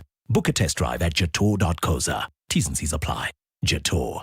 Drive your future. 77% of South Africans rely on themselves for decision-making around financial advice, while 12% trust relatives and friends as a reliable source. 702 and Momentum invite you to share the money moments that didn't go as planned, because every financial misstep has something to teach us, and now it could also reward you. Hit primemediaplus.com and tell us about the time you followed financial advice that backfired because it didn't quite fit your unique context. You could win 10,000 Rand in cash thanks to Momentum. This week, tune into 702 Breakfast with Bongani Bingwa, weekdays from 6 a.m. because we could be calling you to share your story. Turn your financial regret into something greater. Turn it into reward. T's and C's and more at primemediaplus.com. You're with Clement Manyathela. 702. Let's walk the talk. 25 minutes after 10 o'clock, we're in conversation with the Mayor of Tshwane, Dr. Nasiphi Moya. We're taking your calls as well on 011-883-0702, WhatsApps on 072-702-1702. Before we go to these calls and WhatsApps, Mayor, let's talk about the state of the city. Is it clean? It's getting there. It is clean, it's getting there. We still have issues with illegal dumping at certain areas. And these would be the areas, for instance, where the reason for us not to collect is because the residents don't have the bins. So we do have a section of residents who don't want a certain type of bins. They want to stick with the small bins. Others is because the backyard dwellers, we have not dealt with it systematically, that the one household, you give them one bin, but the number of people that stay in a particular house, it's more than that. Informal settlements, we have not formalized or systematically deal with the rubbish that comes out of informal settlements. And because of that, then we've got this issue of illegal dumping that we are now starting to deal with it. And but there are areas that we are targeting just to make sure that, because it's also a sign of lawlessness, when you have people just dumping everywhere, in addition to the spots that I'm talking about of illegal dumping, our CBD has really come a long way. It's very clean. In fact, we are leveling up now, where we start even disinfecting the CBD and starting to talk to informal traders and the taxi, sector to say, listen, we need order in the CBD, for instance. And it's not only the Pretoria CBD, there's work that is happening in other CBDs as well. What about hijacked and abandoned buildings? So those ones, we are actually advanced in terms of, one, identifying the ones that belong to the city, assessing their status quo. And what we have said is that at the investment summit, those buildings, we're going to put them out there. What we have started doing is start to get them spade ready. So obviously with these buildings, you can't just take them out to the market without the public giving you consent. So we have a couple of them that are out on public participation to get the public to agree whether we should or not, and they are owned by the city. And so what we have done, the CBD, we then say there are precincts. There's areas in the CBD that should be for student accommodation, because that's our market. Yeah. The areas that are ideal for low-cost housing, and because that's another market. But also there are buildings that would be ideal for business, because we on this drive now for economic growth and attracting business to the city. Obviously, we need to make sure that we take advantage of these hijacked buildings. They generate a lot of crime, and it's something that we've been working on since we started as this administration. But that is the work that is ongoing, and I think we're receiving the final report in terms of those buildings, but we continue to identify city hijacked properties. We get to a city property that has been occupied by someone since 2014. City has never gotten rental out of it. They don't pay for water and electricity. So it's not going to be resolved at one go, the extent in which the city property has been hijacked. But particularly in the CBD, I think after this investment summit that we're now looking at September, because there's more properties and assets that we need to put in there.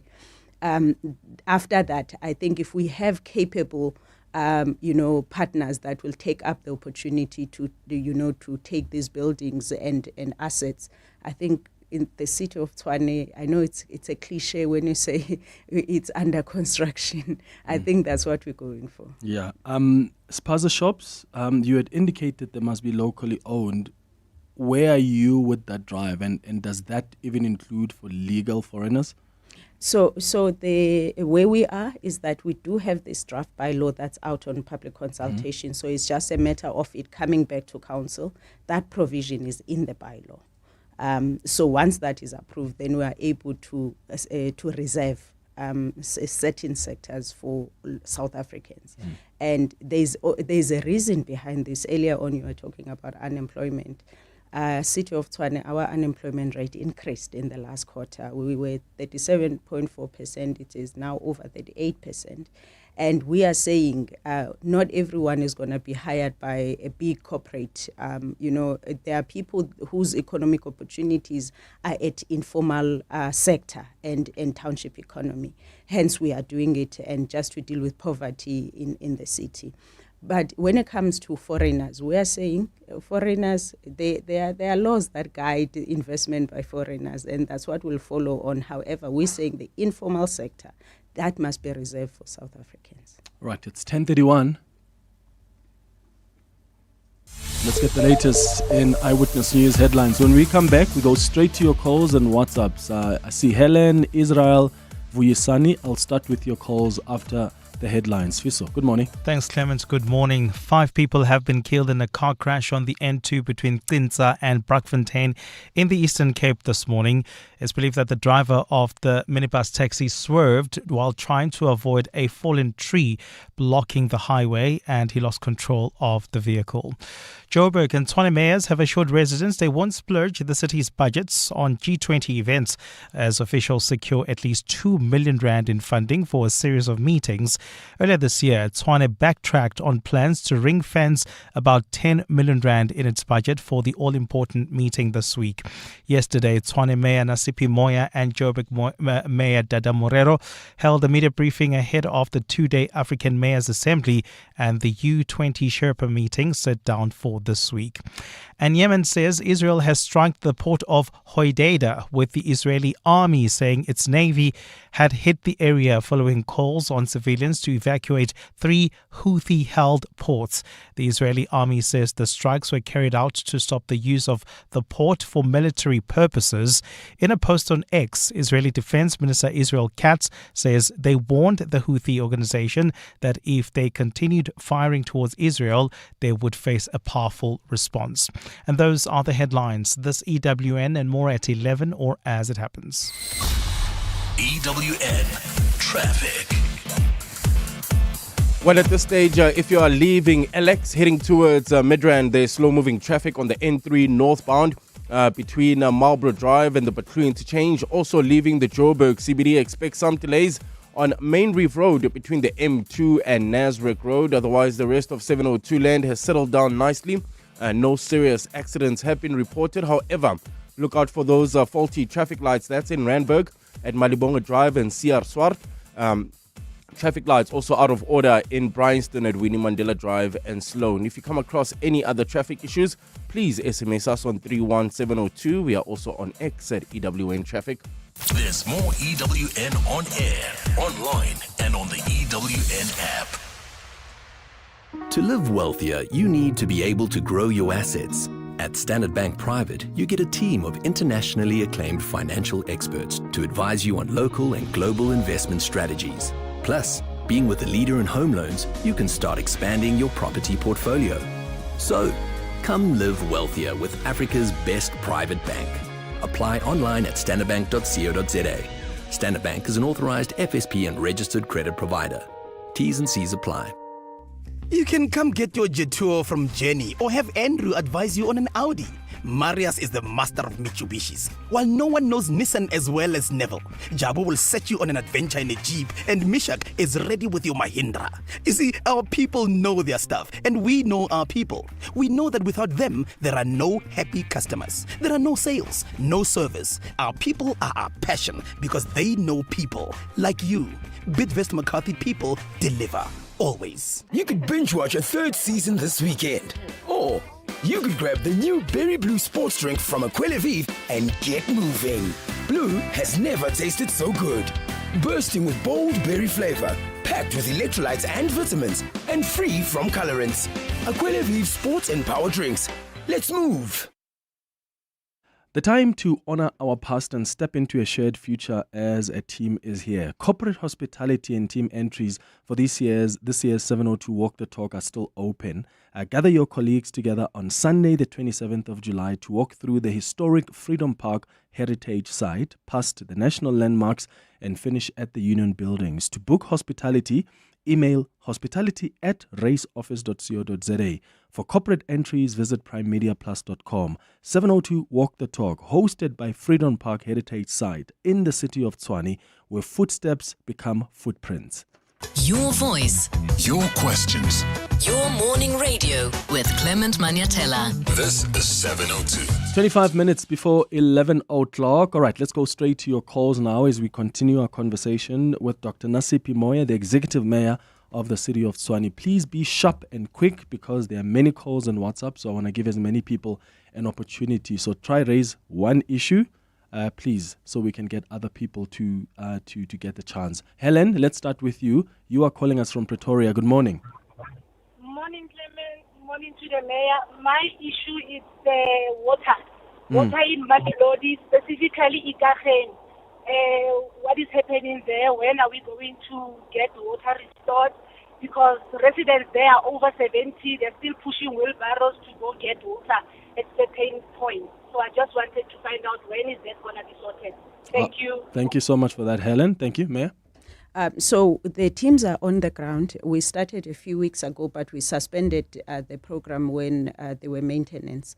So the teams are on the ground doing the assessments and working on the designs. What we want to do there is to install a booster pump. Money has been allocated to do so. And what we said, as soon as the consultants are done with the designs, the next thing is then to install it. And when we spoke to the councillor, the installation process, the team said it will take about 6 weeks. So it's just for us to wait for these ones that are busy with the designs to submit their report, and then the issue of Ikageng should be resolved as soon as we install the booster pump. Are we looking at a couple of months? What's your timelines estimated? So when we spoke, then it was before we knew there were going to be maintenance, so that actually took us back a bit. So I think I don't want to speculate and say by August, and then August comes, it hasn't happened. But I know that the team, we're just depending on this team to finish with the designs. As soon as they submit their report, then the 6 weeks kicks in. Okay. Israel, you are in Easterust. Good morning. Morning, Clement. Morning, Doctor. Sure. Doctor, we have a lot of problems. Service delivery is taking place, but not sufficient. Street lights, the place is dark, the place is dirty. My question is it political because you don't get a lot of votes?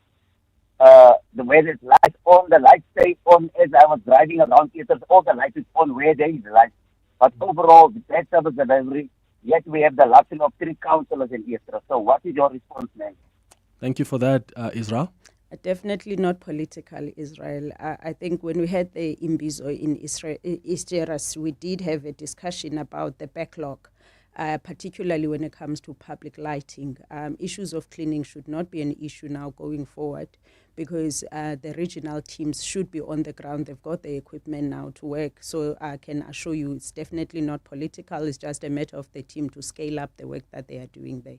But you would have seen that we have brought in the other departments that we discussed at Imbizo.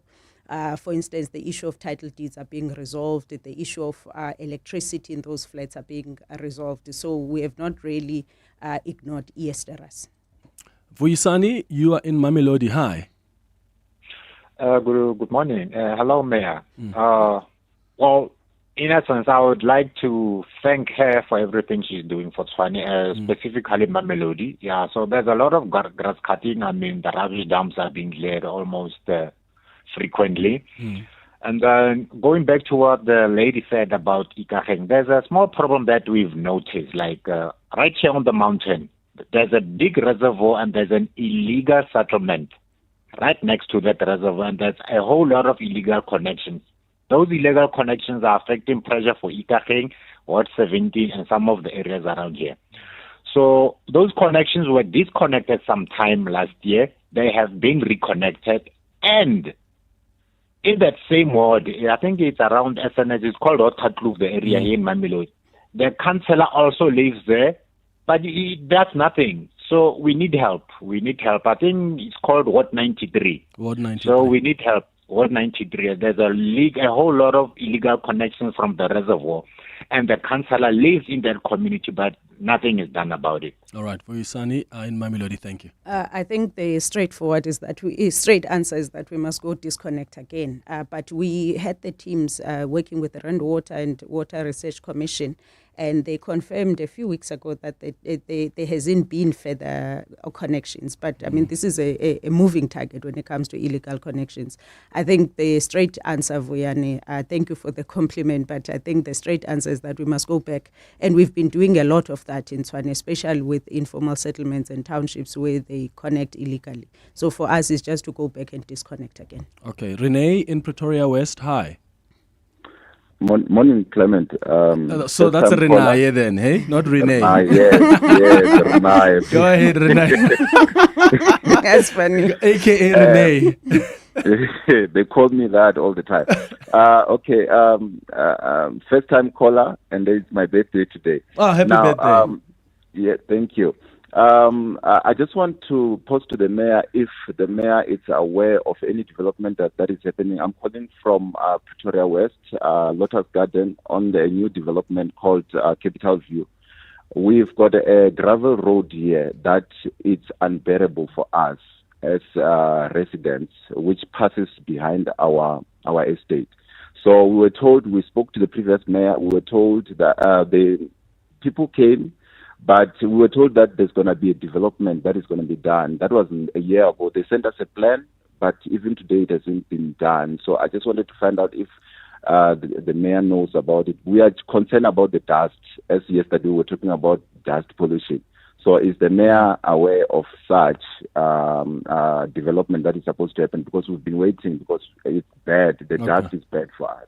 All right. Thank you. Renee, a.k.a. Renee, thank you for your call, man. Yeah, just give me a few minutes. I'm going to give him the answer. I'm waiting here. I'm texting the HOD. Perfect. Thank you so much for that. Let's go to Ayanda in Centurion. Ayanda, hi. Hi. I think my question is to the mayor. I understand she says things are improving. I'm based in the region Centurion, and simple things such as potholes and street lights take over a year to fix. So I need to understand where are these improvements happening, because they're certainly not happening in Centurion. I mean, we've lost a lot of money just for replacing tires because of potholes. And I know the mayor was in the Reeds a few weeks ago, I think in April, and had Mbuzo there. And suddenly we saw trucks there fixing street lights. But obviously it was only when she was there, and nothing has gone forward in terms of fixing them going up after her visit. So where are these improvements happening? Because us as taxpayers and residents are not seeing them. Ayanda in Centurion, thank you. What's happening in Centurion? In Centurion, so there's a lot of work that is happening in that region. Maybe not in her area as yet, but there's a lot of work that is happening. Even the MMC responsible for the region, she posts even the weekly schedules of the work that's happening in Centurion. Issues of potholes, we did have an issue when it was raining a lot, but it's no longer an issue. The teams are on the ground, they're working. Issues of street lights, those ones we have a serious backlog. I mean, we are dealing with a 4-year backlog on street lights, but there is work that is happening on a daily basis. I know, for instance, they were in Ward 48 in Centurion yesterday. So the work is happening, but it has not reached all residents, obviously. And I know in Centurion there's also an issue, for instance, in the area of Rua Vista with the issue of electricity, which we have started working on it. Even in this financial year, we had to move monies around just to make sure we start dealing with the issue of the constant outages there. So there's a lot of work that is happening. It's unfortunate, obviously, that there are residents who have not gotten to get the service, but the schedule that the MMC puts out on a weekly basis shows that the work is happening. Okay. Let's on the WhatsApp line. I'm about to go to some WhatsApps now, but one message says, "What about Wi-Fi hotspots around the city to support the digital economy?" Is she focusing on that? Yeah. So during Sputla's time, there was free Wi-Fi. It was cancelled during Soli's time. And what we did a few months ago, we approved to say which of the infrastructure can we still use. And we will activate those that we can still use. We don't have 1 billion to have that project going, but we are looking to use the infrastructure that we have and look for partners, because we understand for our youthful population in the city, we need that service to be reinstated. So we've already started. I think it's just a matter of, announcements. When are we switching on and which areas where we can still use the infrastructure? Most of it is vandalized, stolen. It's like just being left like that, but there is infrastructure that can be salvaged, and that's what we approved 2 months ago. What's happening with maintenance of infrastructure? Like, does maintenance get budgeted for? Because we often hear complaints about how dilapidated infrastructure is, but then you wonder, but why are there never really concrete plans to maintain the infrastructure? So 2 things when it comes to infrastructure. One, in the city, it was not protected. I'm talking about physical protection of the infrastructure. The second one is that the investment on repairs and maintenance has been pathetic. I mean, on water, I think we had 1.9% instead of 10%. On electricity, 2.something% instead of 10%. And that has been happening over the years. Of course, that compromises the lifespan of the assets that we are dealing with. Hence, we have so many problems with our substations. I mean, we were becoming famous for fires at our substations. And this has been happening for years, by the way. I mean, in Tshwane, we are upgrading at least 3 primary substations that were gutted down by fire. And so what we have started doing is, again, what I said earlier, going back to basics. When it comes to our substations, do we have physical protection? This is what we're putting in place. Do we have fire protection? Do we have repairs and maintenance, program that is going to support the durability of our assets? So that's what is happening. There hasn't been an intentional, taking care of our assets, especially these essential assets. I don't even want to go into social infrastructure because that one is just sad. When in an area like Jugulane, you have just let sports facilities to be run down, and you think we're not complicit in recruiting young people to crime in that area. So social infrastructure, and I was saying to colleagues, in the next budget, we need to be intentional about the investment that the city makes in social infrastructure. But Clement, the reality in Tshwane is that we don't want to make excuses about why we are in the state that we are in, because it sounds political. But the reality is that if a city hasn't had a funded budget for 4 years, you know what the trade-offs are. That service delivery end up suffering. And it's a matter of, do we pay employees or we maintain, and you say we maintain when necessary. And that's exactly what has happened. But I think with the decisions that we are making and just going back to basics to make sure that the basics work, I think we're going to get there. When do you think you're going to be able to stabilize the finances in Tshwane? Because you've been talking about reducing the city's debt as you promised. You still, Eskom's debt is at 5.6 billion or so? I think it's somewhere there, because we've paid over 1.2 now. So when do you think the city will be somehow stable based on what you're implementing? So stabilizing the finances. As starters, we have, for the first time since 2021, approved a funded budget. That's the first step. Our creditors' book is in control in the sense that with Eskom, remember, we entered a payment agreement until 2029. Even though we will review it, should we see that the finances are improving, then we can pay more.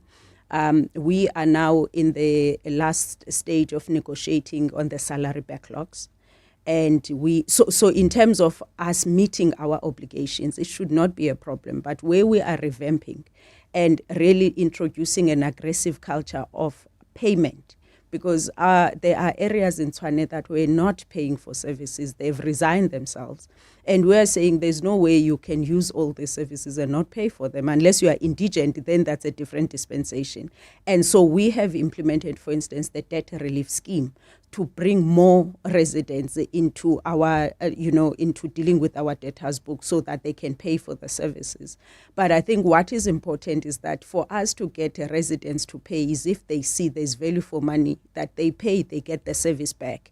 Hence, on the side of it's not a financial target, this one is that residents must feel when they pay for rates and taxes, there's something in it for them, and those are services. So we have invested a lot of money in buying equipment, empowering our teams so that the services can go to the people. And I think in the next year, Clement, I think we'll be saying something different in Tshwane. All right, it's 10 minutes now before 11 o'clock. We'll wrap up with some more calls and WhatsApps after the break.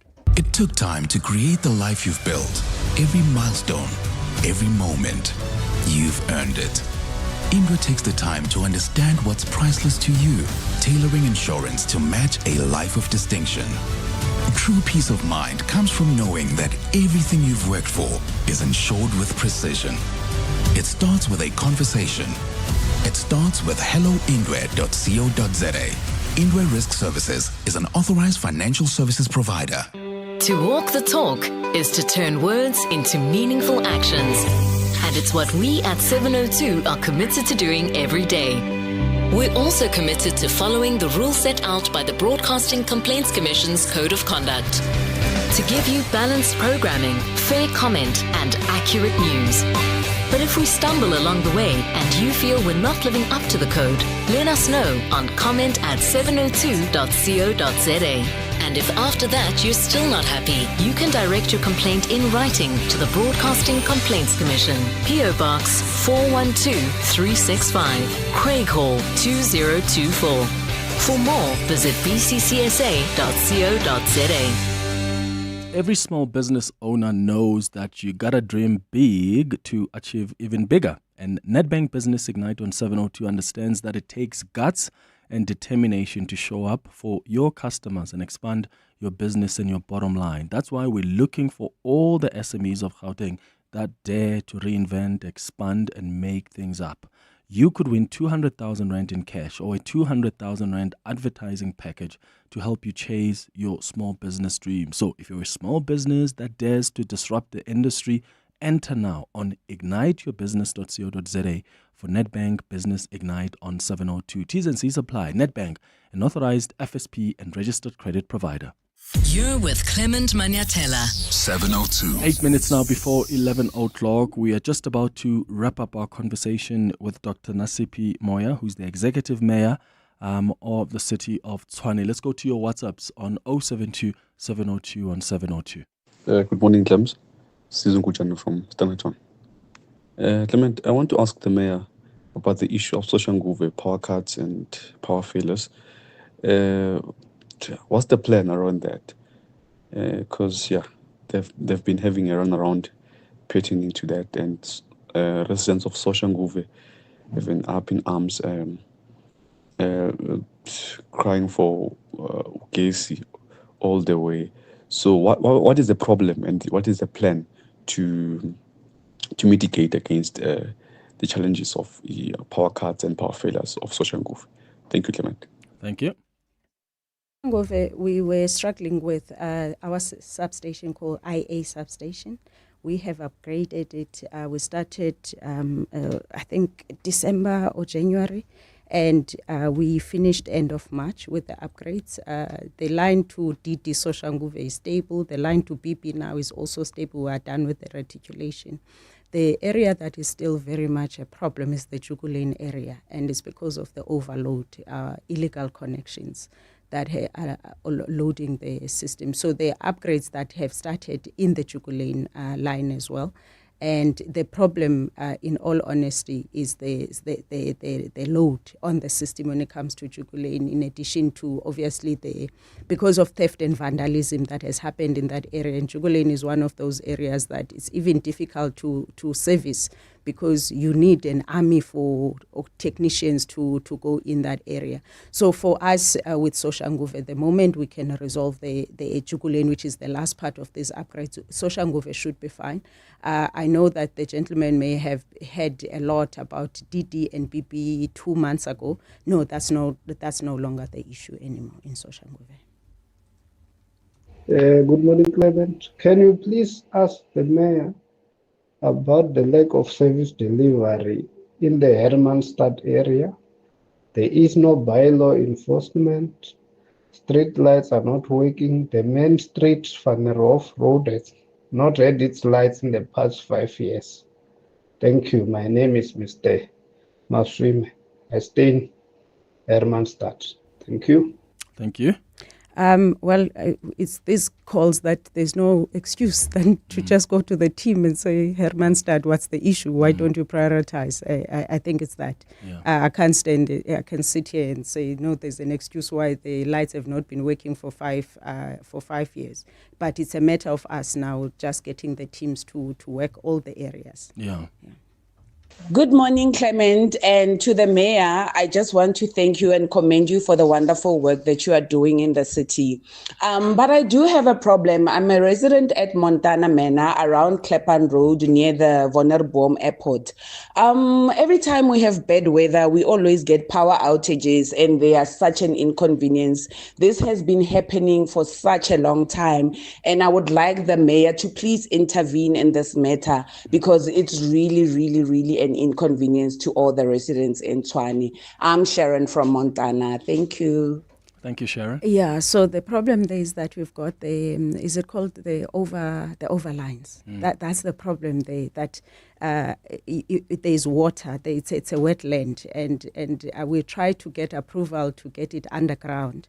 But that's the problem there. And I mean, we've said to the team, I'm sure there is a solution to that. As Sharon says, it's been happening for years. And it's because it's overlines that especially when it's windy or rainy, then that line is compromised. So for here, we've had numerous discussions with the team to say, please look for something. Underground can't work because it's a wet area, but I'm sure there's a way to protect the line, even if it's an overline.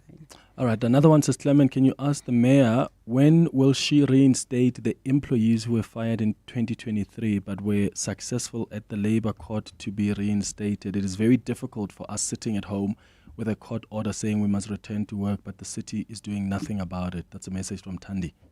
I can ask about that group. Okay. I don't know which one it is. All right, so they were fired in 2023. 2023. All right. Is it from the strike? I suspect so, but Thandi doesn't really say here. Okay. So maybe what we'll do, I'll get the producers to just try and speak to Thandi to get the details about whether this was from the strike, back in 2023, because it's way before your time. And then I'll wrap up with this one from Jay. Says, Clement, I have relatives who live in Tshwane and they are extremely happy about Dr. Nasiphi Moya's performance. Personally, I like how humble she is, so I wish her all the best. That's a message from Jabusile in Midrand. You've got fans even outside of Tshwane. Tell him to move to Tshwane. I owe, I think, Vuisile. Yes. So basically what needs to happen there is that our teams from Region 3, they must go and close the gravel because of the dust that they were mentioning. Taxis must stop using it. TMPD will help us enforce that. I just need to follow up that it happens. What's that area again? So Capital View. Capital View. Capital View, yes. All right, thank you so much for that. Mayor, thank you so much for making time to speak to us. I really appreciate it. I will be bothering again to come join us after a couple of months, because I think it's important to have you interface with the people that you serve like that, and they can ask you questions. You can update them as well on your service delivery priorities. So thank you so much. I wish you all the best, and I hope to see you at the 702 Walk the Talk.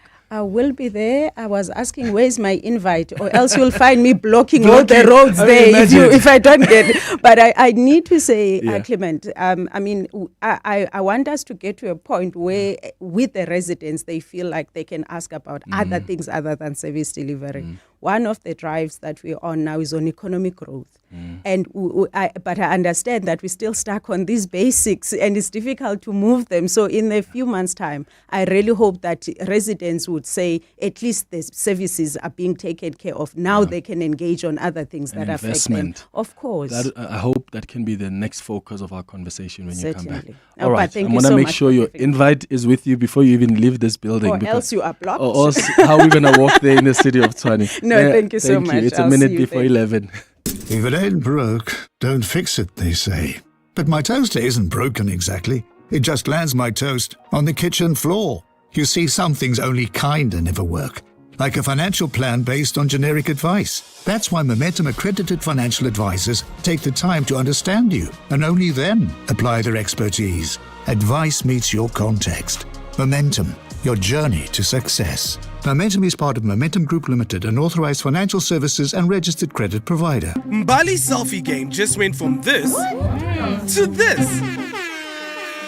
Take your selfie game to A-grade level with the new Samsung Galaxy A56. Enhance your selfies by creating your own custom filter with intelligent visual editing. Simply open your camera, snap a pic, tap the filter icon, tap My Filters, then create filter, and ta-da! Your pic just went from 0 to 100. Galaxy A56. Awesome intelligence is here.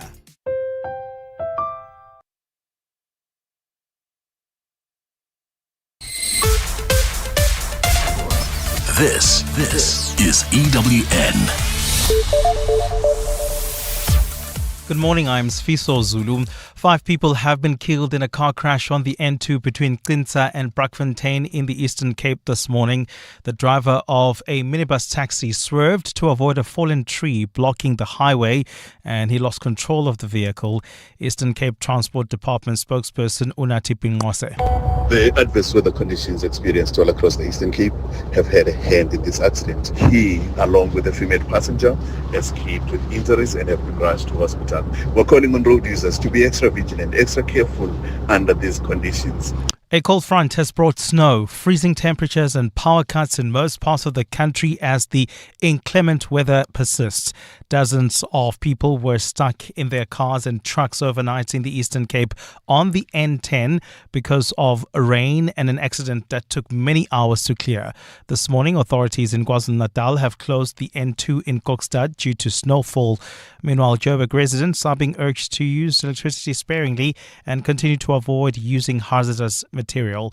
Mongezi Koko reports. From frozen mountain passes in the Eastern Cape to power surges in Gauteng, the winter storm has laid bare the vulnerability of infrastructure and communities across the country. In Joburg, temperatures have plunged to below zero, with City Power urging residents to refrain from cracking up heaters and geysers to protect the electricity grid. City Power spokesperson Isaac Manyana. We urge customers to use the electricity sparingly, especially during the peak periods of between 6 o'clock in the morning to 9 o'clock. EMS crews in the metro are on alert to prevent tragedies after a sharp rise in structural fires this winter, many in high-risk informal areas. We are pleading with our residents to continue to exercise caution while using heating devices. And in KZN, teams have closed off sections of the N2 around Kokstad due to snow. Transport Department spokesperson Dabezinhle Sibia. The RTI team is working to redirect motorists and to clear the snow. Officials are urging communities to stay indoors where possible, avoid open flames and stay up to date on weather alerts.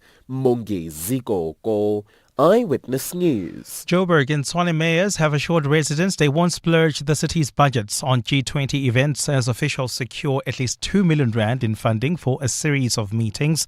Earlier this year, Tshwane backtracked on plans to ring-fence about 10 million rand in its budget for the all-important meeting this week. Yesterday, Tshwane Mayor Nasiphi Moya and Joburg Mayor Dada Morero held a briefing ahead of the 2-day African Mayors Assembly and the U20 Sherpa meeting set down for this week. Moya says a fundraising drive to take pressure off the already strained municipal finances has gone a long way. But it was important that we embark on fundraising. It would have been very much bad for us to say, residents, we can't give you street lights, but we can earmark money for an event. Not when you have willing partners. The leadership of the city, we've been begging, knocking at different doors to raise the funds for this event. The Ekurhuleni City Council is expected to convene an extraordinary meeting today to discuss the placement of the city manager on special leave. EWN has learned that there's a strong possibility that the decision to place her on special leave will be reversed. The city manager was placed on special leave 2 weeks ago, with the council citing legislation that prohibits individuals over the age of 65 from holding senior municipal positions. Alfara Mushwana takes a look. Ekurhuleni's first female city manager, Imogen Mashazi, says after serving the metro for over 3 decades, she had hoped for a celebratory retirement and not one marked by pain. Eyewitness News has seen a letter from Mashazi's lawyers addressed to the city's leadership, demanding a placement on special leave be reversed by the end of today. Mashazi argues that the decision to place her on special leave was unlawful, as it insinuates wrongdoing on her part. She also maintains that former mayor and DA councillor Tanya Campbell applied for a waiver that would allow her to continue in the role beyond the age of 65. Today, the council is expected to discuss this matter behind closed doors. If no resolution is reached, the two will battle it out in court.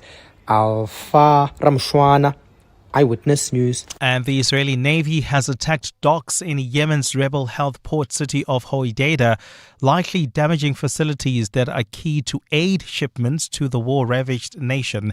The Israeli military says Navy missile ships conducted the strikes, the first time its forces have been involved in attacks against the Houthi rebels. Today's attack comes as the Houthis have repeatedly launched missiles and drones targeting Israel during its war on Hamas in the Gaza Strip. Yesterday, Israel issued online warnings to Yemenis to evacuate 3 ports over the Houthis' alleged use of seaports for attacks. Hodeida is also the main entry point for food and other humanitarian aid for millions of Yemenis since the war began when the Houthis seized Yemen's capital Sana'a in 2014.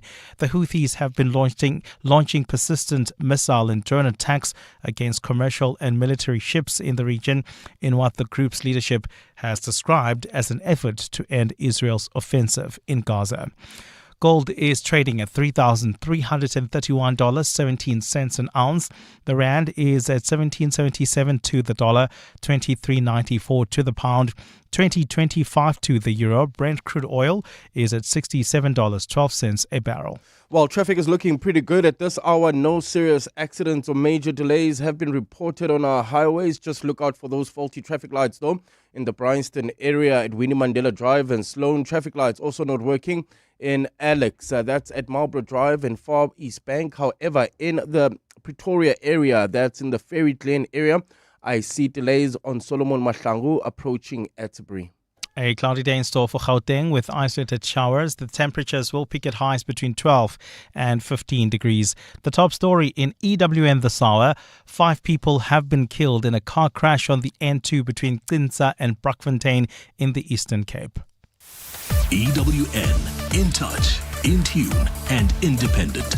For the latest, visit ewn.co.za or download the EWN app. 702 Walk the Talk, hosted by Freedom Park in the City of Tshwane, is where footsteps become footprints. You're with Clement Manyathela On 702. Let's Walk the Talk, streaming on the Prime Media Plus app, DSTV channel 856, 92.7 and 106 FM.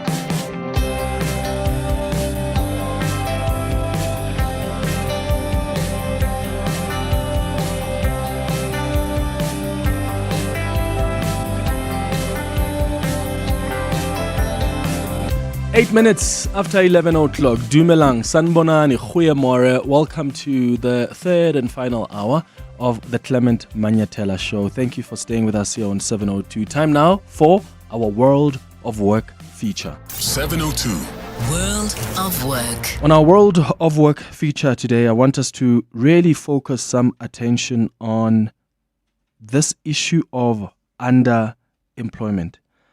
Because in addition to unemployment, this country also struggles with underemployment, where individuals are working at jobs that don't fully utilize their skills, that don't fully utilize their experience or even qualifications. Or they're working part-time when they prefer full-time. So it's not the same as being unemployed, but it's a situation where a person is working, but not at a job that adequately reflects their abilities or needs. And I think a lot of us know of someone in our lives who has got specific skills or a specific qualification, but they are forced to do work that is not aligned with that because they just can't find a job in their field of work. So we need to talk about underemployment, particularly among the youth, because there are millions of people that are struggling to find full-time work or are being underutilized in their current jobs. And while the overall underemployment rate seems to be slightly declining from the pre-pandemic levels, there are many workers that still face limited hours and a lack of opportunities for higher skilled positions. So I want you to know from you, I want to know from you if you are someone maybe who is underemployed. How are you navigating that? What's the reason for you to be? I mean, we know that people are really struggling to get jobs, but how have you been navigating that? And have you now settled in that employment, even though that's not aligned with the skills you have or the qualifications you have? Have you been underemployed? Have you been underutilized? And how have you navigated that? You can call us on 011-883-0702 to share your thoughts with us, your inputs, or send us a voice note on 072-702-1702. Pelisa Nkomo is a developmental economist who's going to guide us through this conversation. Pelisa, thanks for making time. Good morning. Hi, good morning, Clement. Good morning to your listeners. Let's start with just briefly explaining from your own understanding what underemployment is and how it differs from unemployment.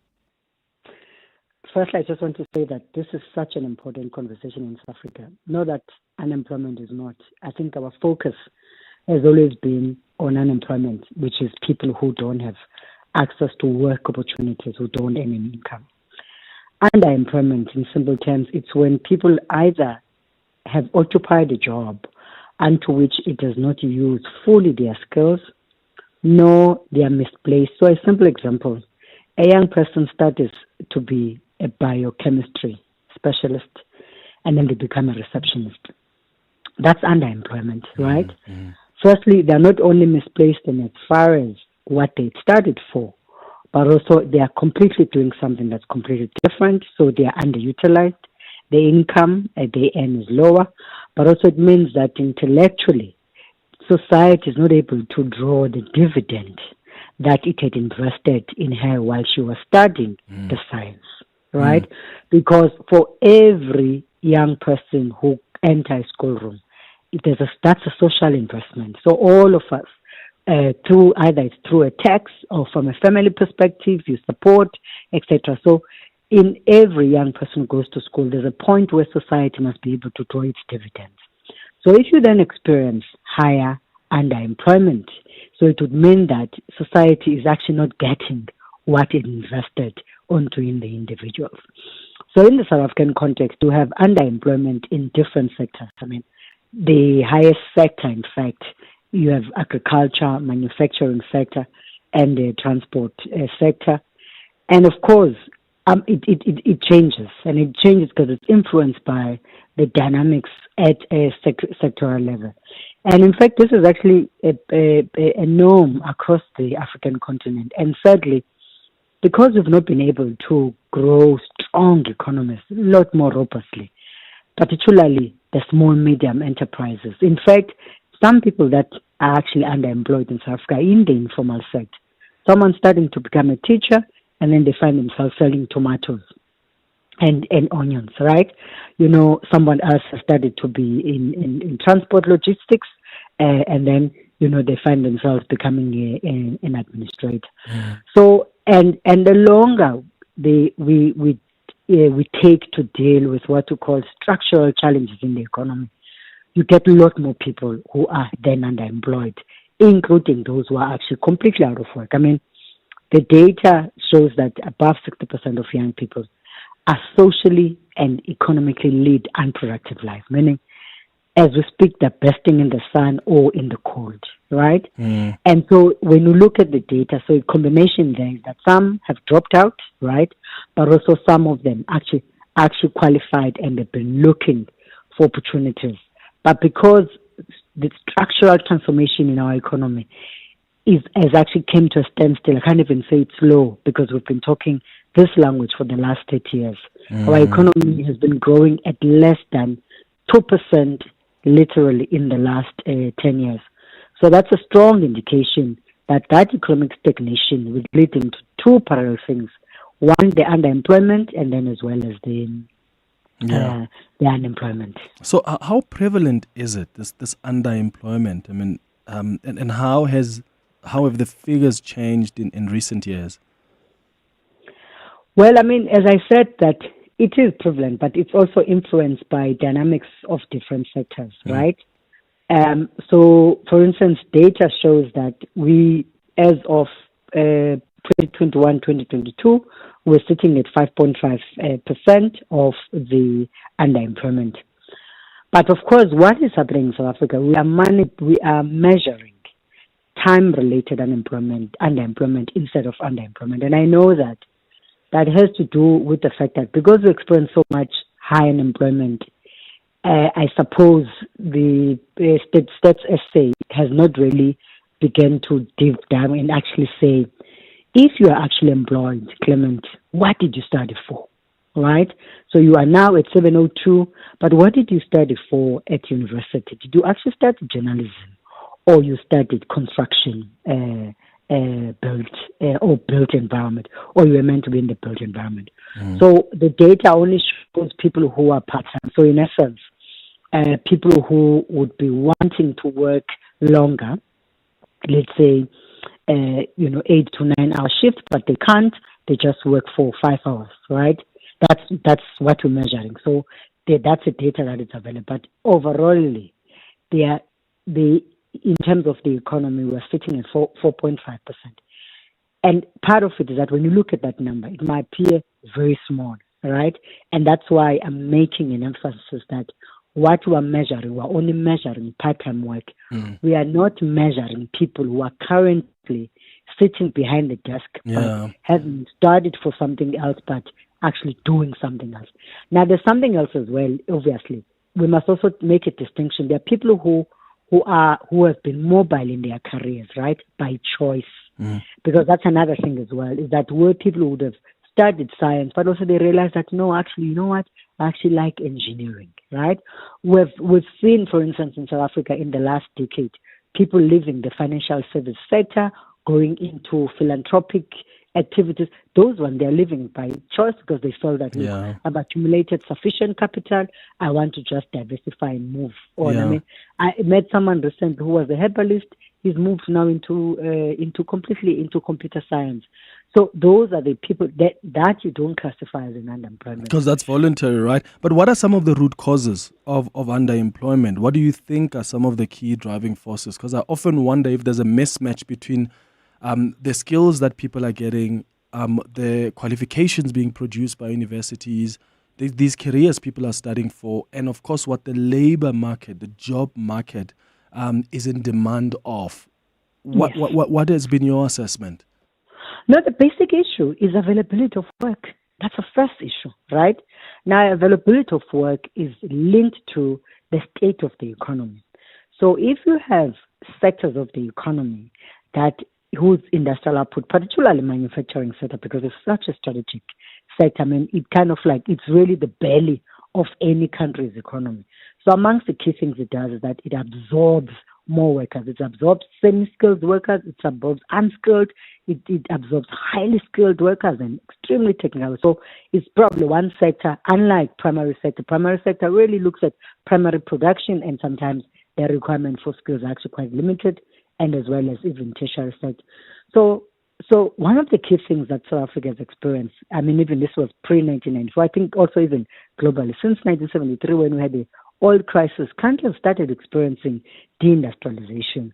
But South Africa had experienced it a lot more faster post-democratic dispensation for a number of things. One of those was when South Africa took up membership at World Trade Organization, it meant that it needed to liberalize its economy.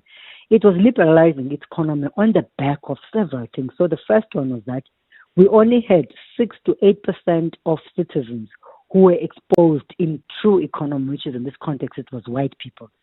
So black people were servicing the white economy, meaning that they were only interfacing with the economy by selling their labor. So in essence, then when you liberalized, it meant that anyone else who wants to sell and trade with South Africa, and South Africa was then compelled to liberalize and open up its market. Let's make an example. The textile industry. It's one of the sectors that needs to be strong, and even fabric manufacturing, etc. I mean, today we're probably sitting with less than 5 million plants who are doing fabric manufacturing.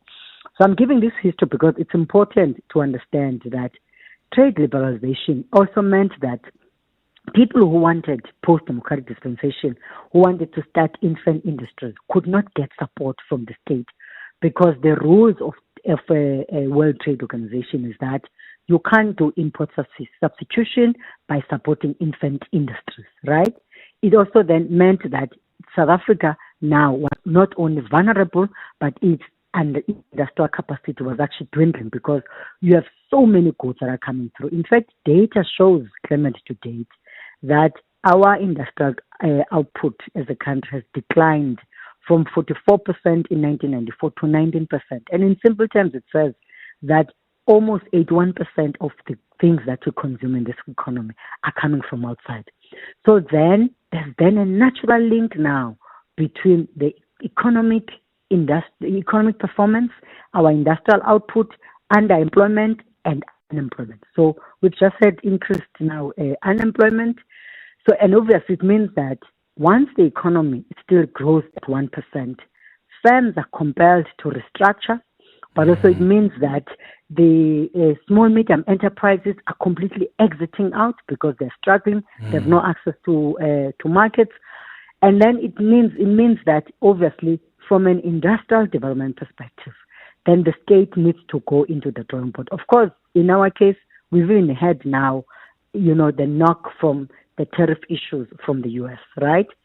So the agro sector, for instance, citrus industry products in the American market are likely to be uncompetitive because of those tariffs. Because ultimately, every producer has to transfer the cost of those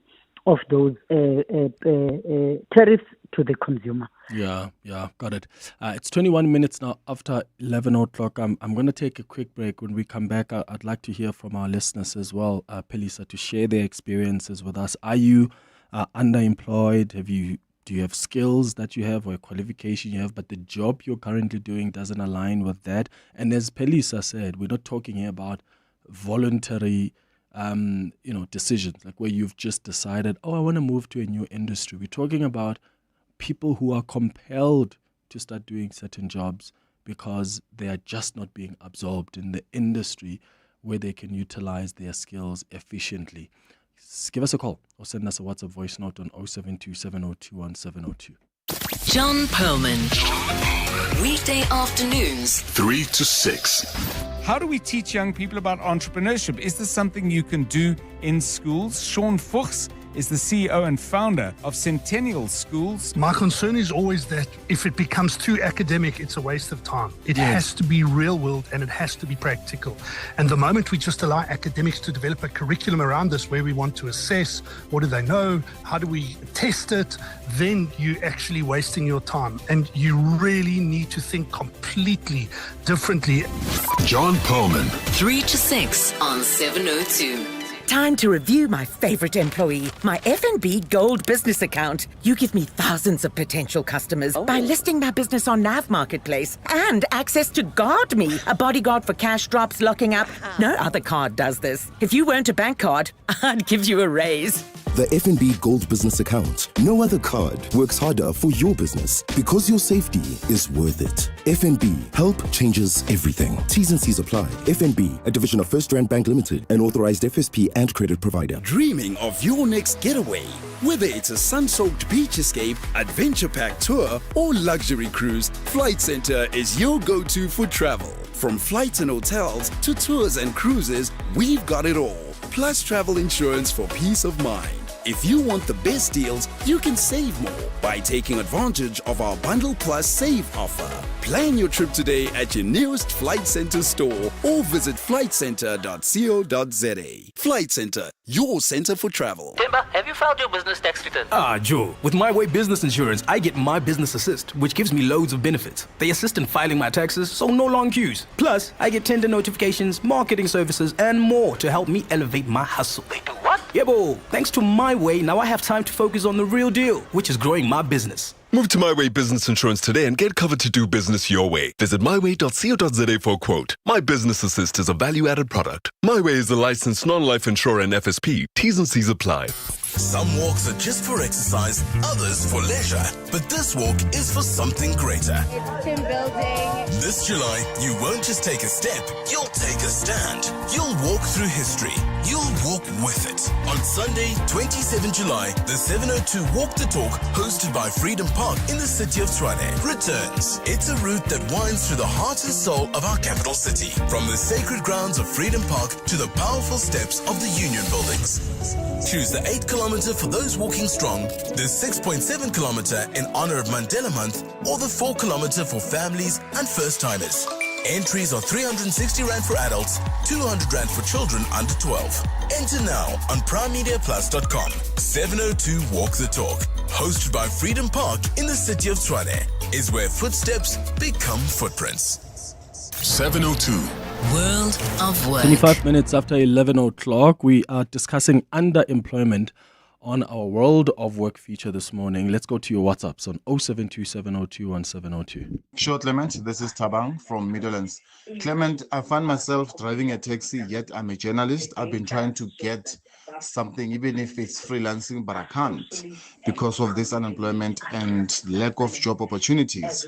So I'm here driving a taxi, listening to you and thinking that I can do what Clement is doing. I can read news. I can do sports. But because of lack of opportunities, I'm finding myself here beating the hooter, taking people to town and back to Soweto. But I have not given up. I know that my opportunity will definitely come. And I'm busy knocking on doors. Thank you very much, Clement. Good morning, Clement. I really love this topic because as young people, we have been complaining about how the school system is set out. We are taught how to work for somebody else's vision. We are not taught to be entrepreneurs. We are not taught financial stability. We are not taught planning. We are not taught a lot of things that can help with what employment is.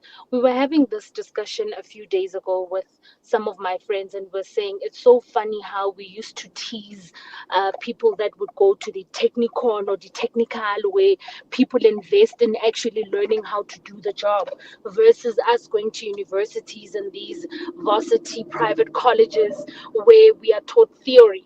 So we still have a long way to go. And again, how South African system is also scheduled, or okay, I don't know what the right word is, but basically they teach us things that we do not excel in.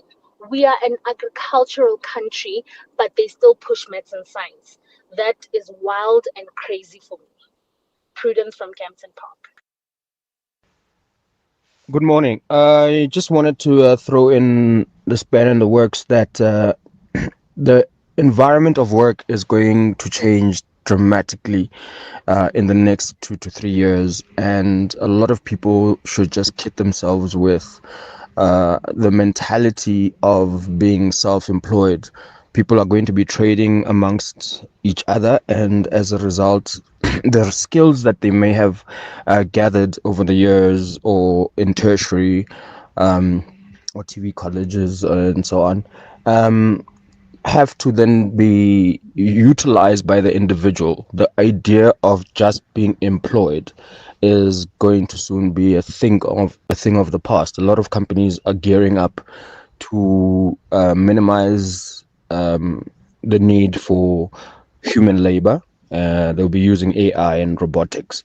So yeah, the game has changed.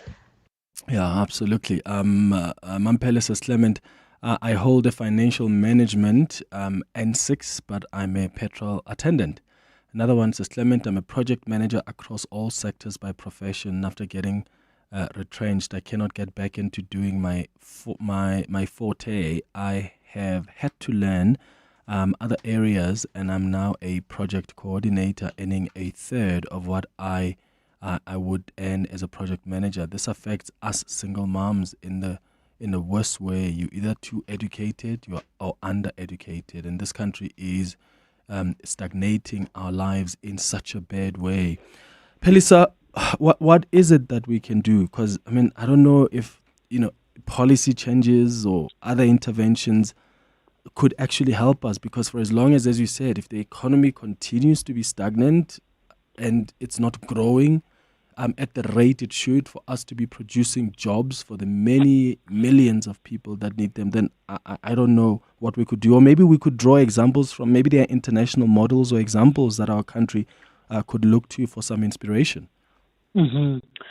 No, correct. But let me start at the point. I think one of the very first caller was reflecting about the education system.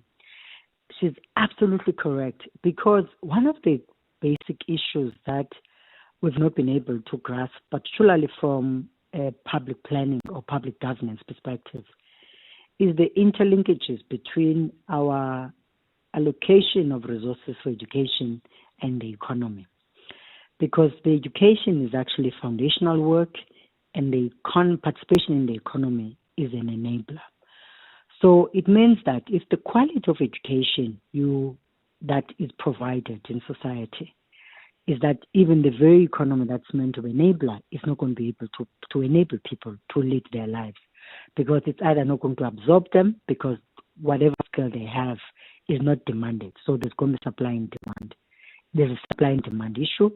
And then the second issue, one of the callers makes a very good point around that as long as we take longer to address both unemployment and unemployment, in fact, the crisis is a lot more bigger because firstly, with AI coming through and that a lot of actually people who don't have data-related qualifications are not likely to be highly demanded. That's going to be the second thing in the labor market. And of course, he makes a very good point that we're going to start trading with each other. So meaning that the entry point there he's raising is correct. It's going to be small, medium enterprises. In fact, there are several things that you need to intervention. So you need to undertake to deal with this. Firstly, deal with the education sector. So there must be a clear human development strategy aligned with your industrial development. So if, for instance, you're still teaching, or if young people today are still using, let's just say 2002 textbook in 2025, for instance, right? And you are hoping that they're going to join the labor market, or in 2 to 3 years. By the time they come out, firstly, they are reading a textbook that is probably 10 years old. That's one. But also, two, it means that by the time they join the job market, everything else is likely to have changed. And so as long as that conversation, and you hardly see here in South Africa, a conversation between universities and industrial developers, right? Particularly the economic cluster. Because what the industrial development strategy must do, it needs to say this is what we want, and then university must start designing the program. And this it's about even high school, for instance. I think from what we experience in South Africa, entrepreneurship must become one of the subjects that are actually mandatory, for instance, right? Because then in that way is that you are actually not building a critical skill for young people, but you want young people to spot opportunities. Because every problem, by the way, always creates an opportunity or a business opportunity for a true entrepreneur. Absolutely. Pelisa, unfortunately, we're out of time there. But I think, you've really given us some things to think about. This is something we need to make sure that there's alignment, whether it's our education system. There's so many things to look at, even with our economy, and pushing that, because that fundamentally is what then helps us eradicate this crisis of underemployment. Pelisa Nkomo is a development economist talking to us about underemployment. It's 11:33. Maki Molapo has the latest in Eyewitness News headlines. Hi. Thanks, Clement. Good morning. We start in the Western Cape. Please be warned that the following story contains details of a graphic nature. The Sky High ride, which is situated on top of a hotel in Cape Town's CBD, will remain open despite a tragic incident yesterday afternoon. Hotel management confirmed that a man had jumped from the 28-story building yesterday. The man walked into the hotel before proceeding to the top floor, where he jumped off the rooftop. Joburg and Tshwane say they are making headway in charting progressive policies to address a range of challenges at a time when cities worldwide face the dual crises of climate change and rapid urbanization. The two metros are spearheading development on the continent as part of South Africa's G20 presidency. They will co-host the African Mayors Assembly and the U20 Sherpa meeting later in the week, where mayors of the world's major cities will discuss policy priorities. And the implementation of the Entrepreneurial for Education program means school learners can get marks for selling a product or developing an innovation. These are suggestions from a dialogue hosted by the Basic Department of Education at the Birchwood Hotel in Boksburg, east of Joburg, yesterday. Those are the headlines. This Eyewitness News and more at midday or as it happens. EWN Traffic. Well, at this hour in the city of Tshwane, there's bumper-to-bumper traffic. That's in the Ferry Glen area on Solomon Mahlangu between Atterbury and January Masilela. There's also slow-moving traffic on Linwood Road.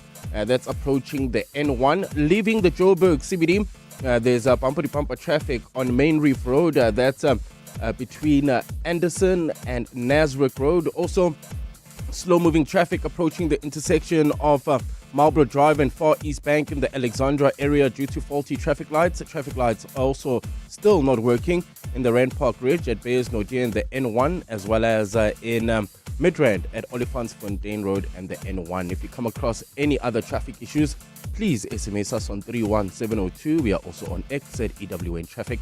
There's more EWN on air, online, and on the EWN app. Bongani Bingwa, 702 Breakfast. Weekday mornings, 6 to 9. Regarding the judge's statements and apology, I think his point is being missed. Personally, what I'm hearing is a lot of frustration. Shemaine, I think you're being generous. No doubt he may be frustrated, but to then make blanket statements, that is problematic. He's just saying, oh, fine, if you think I'm a racist, I'm sorry then. You know, if you think I'm such a paluka, if you think I'm such a muhu, nobody said he was a muhu. Nobody said he was a paluka. Well, at least not until now. Bongani Bingwa, 6 to 9. On 702. Corporates That Care promotes and encourages corporate leaders and all citizens to walk the talk for a better South Africa. Catch Corporates That Care this Wednesday at 10 to 9 featuring Momentum. Jeanette Marais, their CEO, will be in conversation with Bongani Bingwa. Join us every Wednesday as we highlight the efforts of companies and brands dedicated to building our country. Corporates That Care is a Prime Media Cares initiative with 702 and Prime Media Outdoors. 702, let's walk the talk and make a difference together. Dear Journal, trying to be an adult, day 3247. My financial advisor asked if I was expecting any inheritance. I said, I don't have a trust fund, but I trust that funds will find their way to my bank account. He was not amused. Recently removed from the family payroll? Get covered at pineapple.co.za. It's like 570 Rand a month, so it's 100% the insurance for you. Underwritten by Old Mutual Alternative Risk Transfer Insurer Limited, a licensed non-life insurer and authorized FSP. Premiums are risk profile dependent. Aquele. Aquele. Aquele. Aquela. Aquele. Aquili. Aquele. No matter how you say it, one thing's for sure. Aquele is South Africa's most loved water brand, refreshing you with pure natural spring water and delicious flavored sparkling drinks.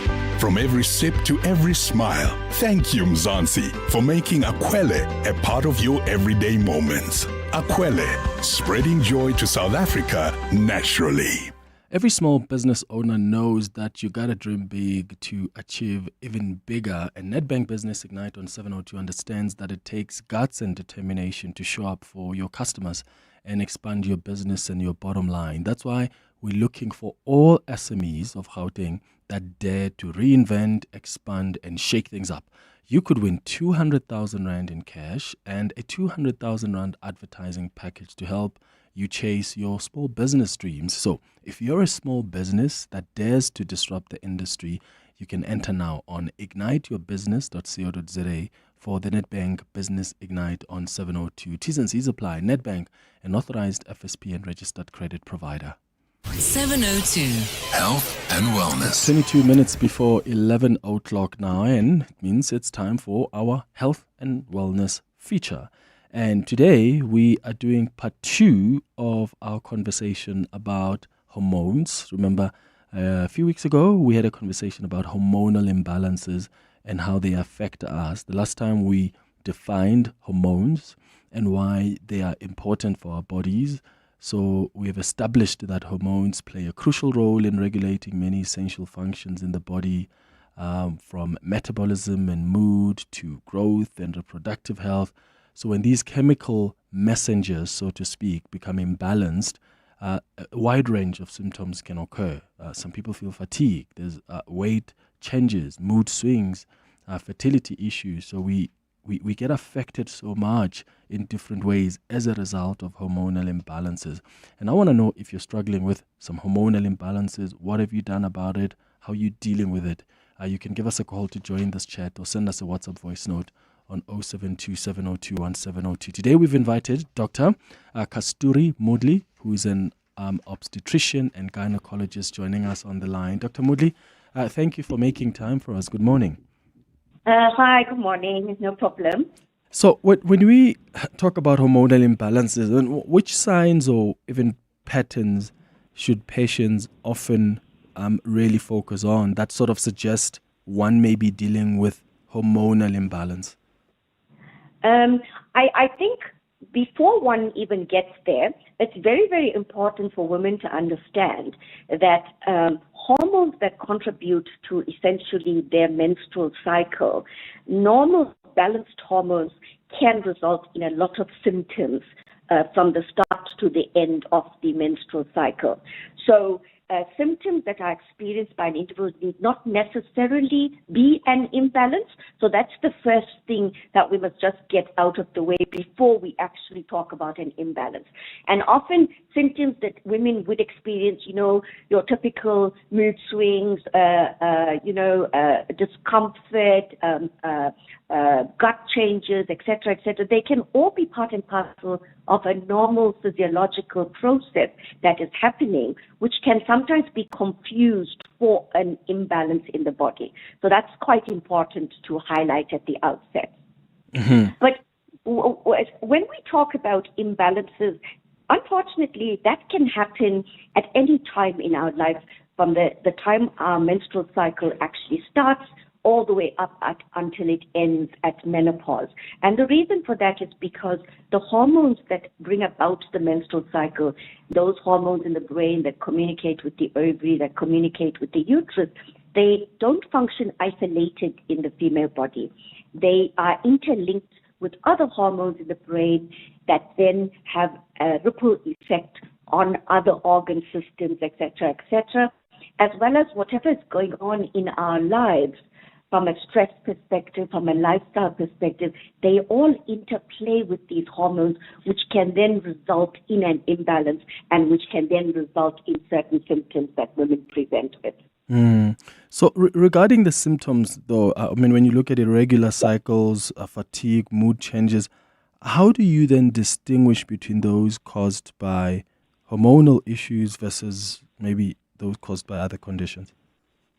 So this is why a regular gynecological visit, a regular visit to your gynae is so important, because at that visit, whether it's yearly or, we take a very detailed history at each of those yearly visits.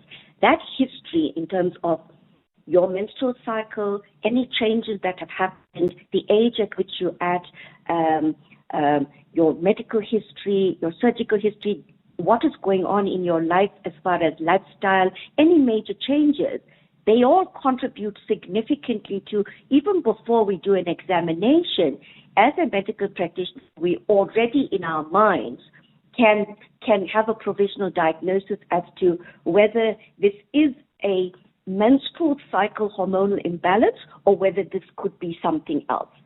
And then when we do the examination then sort of cements this diagnosis in terms of when we look at the uterus and look at the ovaries with our ultrasound scanning and we do the pap smear, then we've sort of excluded a lot of sinister pathological conditions. So when we don't find anything physical going on with the organs, we can then safely say to the patient that most likely there is an imbalance in your hormones, and let's now address it from there. Mm-hmm. What are there lifestyle interventions that one can make to maybe help deal with their hormones? Oh, absolutely. 100%. We can't stress this enough. As we get older, the reserves in our body to cope with everything that is happening, as I just explained, everything is interlinked. You often find that the reserves and the coping mechanisms become less and less and less. So if we lead as healthy a lifestyle as possible, eat as clean and as healthy, and exercise to manage the stress levels, then you find that the body is working less hard to deal with all of the important things. So this job of the menstrual cycle becomes a little bit easier. The unhealthier your lifestyle, the more stress that is in your life, we have found then that it's easier for there to be imbalances in hormones, and it's also more likely for you to have more significant, the more severe symptoms accompanying those imbalances. Right, it's going up to 15 minutes before 12 o'clock. I want to take some calls on 011-883 0702. Are you struggling with some hormonal imbalances? What have you done to try and deal with that? Maybe you've got some questions for Dr. Moodley here about some things that you have struggled with. You can give us a call on 011-883-0702. WhatsApp's on 072-702-1702. At Bright, we don't just provide business insurance, we insure your business's future success. Because your business is so much more than desks and computers and equipment, which is why we use our specialist expertise to tailor solutions for each client differently to ensure what's really important. So insure your businesses. Financial security, With Bright today, contact your broker or go to brightinsure.co.za to find out more. Bright, approach risk with purpose. Bright is a licensed insurer and authorized FSP. You know, ever since I adopted positive energy-saving behaviors, the National Grid is thanking me. You should also adopt this lifestyle and your pocket will thank you too. Simply switch off non-essential appliances and lights when they're not in use. Reduce your geyser temperature to 60 degrees Celsius. Replace inefficient lights with LED lights. These are some of the ways you can use electricity wisely to help sustain our energy grid and contribute to a greener planet. Just like every rand counts, every kilowatt counts. Let's use electricity wisely. Eskom. This week on 702, RMB Africa Focus explores energy through an African lens.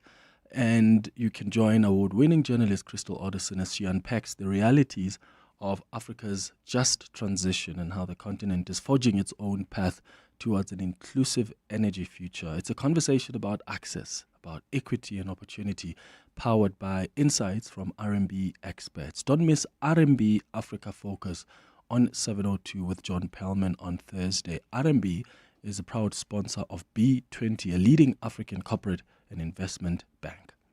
702. Health and wellness. Let's continue with our health and wellness feature, speaking to Dr. Kasturi Moodley, who's an obstetrician and gynecologist. We're taking your calls as well on 011-883-0702. WhatsApp's on 072-702-1702. Let's start there. Good morning, Clement, and good morning to your guest, Dr. Moodley. I have a question regarding hormones, as it's the topic for the day. I am 6 months postpartum and my period has not yet normalized. It's not coming, at the same frequency or around the same dates and times every month. Dr. Moodley, is that normal? Even though it's 6 months post my C-section, please give advice on that one. Thank you so much. Great show. Thank you so much for that. Yeah, Dr. Moodley? If one is breastfeeding, then breastfeeding suppresses your hormonal levels. It actually acts partly as a contraceptive, and in so doing, suppresses your levels so significantly that you may not see an actual period for as long as you breastfeed. So periods generally only resume after a person stops breastfeeding or starts then on formula feeds or solids, etc. So some patients may have just a little bit of occasional spotting, but only about 1% of patients may have an actual period while they're breastfeeding. So this which you are experiencing is completely normal. Okay, so completely normal. Thank you for that. Doctor, there's someone else who was asking about being very sleepy during the day. Please can you ask the doctor what may be the cause of becoming very sleepy during the day, regardless of the hours slept? When I'm in bed. So could that also be like a symptom? Because I suppose that could perhaps be fatigue. How do you then know that, okay, this is linked to hormonal imbalance and not just something else? I think the baseline, again, would be to reiterate what I mentioned earlier. The first point of call would be to visit a gynecologist for us to do the general examination, take a history, make sure that other medical conditions are excluded, like anemia, thyroid disease, certain family history of medical conditions, exclude those things. And if we delve into the history of the menstrual cycle, we can then probably gauge whether it's a major contributor to a woman's fatigue. Because in general, a menstrual cycle, bleeding for 7 days, average amount, most bodies are able to tolerate that, and they have coping mechanisms such that you're not meant to get fatigued. So we would just have to delve into that a little bit more to get to the bottom of that. And if we don't find a gynecological problem, then we can then refer a patient through to the relevant sectors to see where the problem could possibly be. Mm-hmm. And then here's another question. Hi, Clem, and to your guest. If you have an imbalance, how do you know as a man? Like, are there certain symptoms or signs, or how does that happen? Thanks, Dave from Pretoria. Thank you, Dave. Dr. Moodley? So, males, well, we don't deal with them, not unless we're dealing with fertility. It would be the urologist who would actually then do a hormonal assay to see whether the different hormonal levels are within normal limits or not. So from a male perspective, that's encroaching a little bit into it's the urologist who will actually determine that. Most certainly, imbalances can contribute to fatigue, but fatigue is a very complex symptom. And in our current society of life being so stressful and so fast-paced, there could be multiple reasons for fatigue. So I don't think we should go immediately to a hormonal imbalance until you've seen a doctor and you've got a baseline of what is going on with one's hormones. Okay. There's a question about like the medical interventions that exist to deal with hormonal imbalance. I mean, for instance, prescribing hormone therapies, like even combined oral contraceptives. When do you then prescribe that, and does it help in regulating the hormones? So we give the body a minimum of 3 months. So if a menstrual cycle goes off in a particular month and we haven't found any problems and we've reassured the patient that there's nothing serious going on and she's happy with our explanation, then we advise the patient we don't need to intervene. We'll just wait, and usually 9 times out of 10 in the months that follow, the brain readjusts and realigns and the menstrual cycle is back to a new normal. If irregularity is going on for 3 or more months, then we know that the brain is too overwhelmed and it can't sort it out on its own. So that's when we then advise about medical interventions. And the medical interventions, yes, the use of the contraceptive pill, besides contraception, is extremely valuable for normalizing periods. We would then give it for a minimum of 6 months, review a patient after 6 months, and depending on the circumstances, then decide on whether we should continue or not. Yeah. Do these hormonal issues mostly affect women, Dr. Moodley? They obviously affect women directly as far as in relation to estrogen, progesterone, testosterone, as far as the menstrual cycle is concerned from a gynecological perspective. They obviously have an indirect effect on the male because any female that has a partner, is in the workplace, is a mother, that is obviously going to have an impact on all the people around her. So although it may not be direct, there's most certainly an indirect, especially when a person can't understand why is a person behaving in that manner, you see. Yeah. Jen is asking, please can you ask the doctor if ashwagandha actually helps with hormonal imbalance? So I'm not against any alternate form of therapies, including health products. Unfortunately, hello, can you hear me? Yes, we can, Doc. Okay. Unfortunately, a lot of health products have not been exposed to stringent testing. So we base our treatments and our advice on scientific evidence. And so we would always advocate for, when our patients come to us, most of them are extremely frustrated and they want to know what's going on and they want a solution that is going to resolve the issue. So the use of the hormonal methods that we have has been exposed to stringent testing. We have the evidence to back it up, and we know that within a fixed period of time, the problem will be resolved.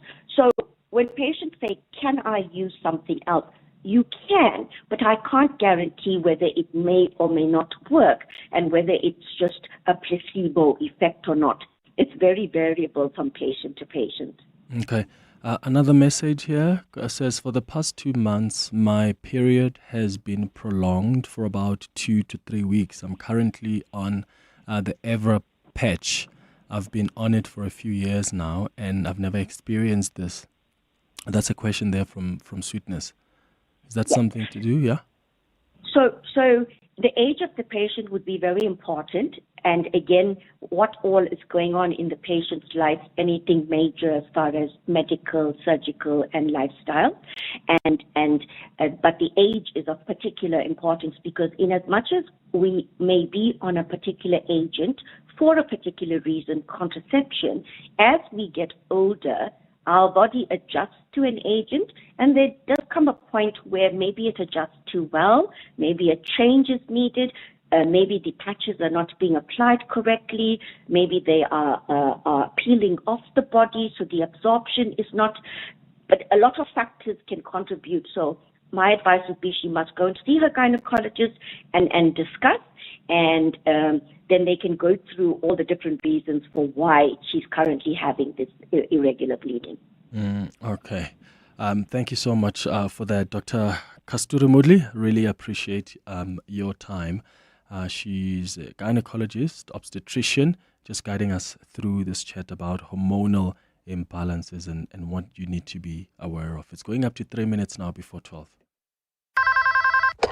Smart Steve from Momentum. Hello. Hey, Smart Steve. Amir here.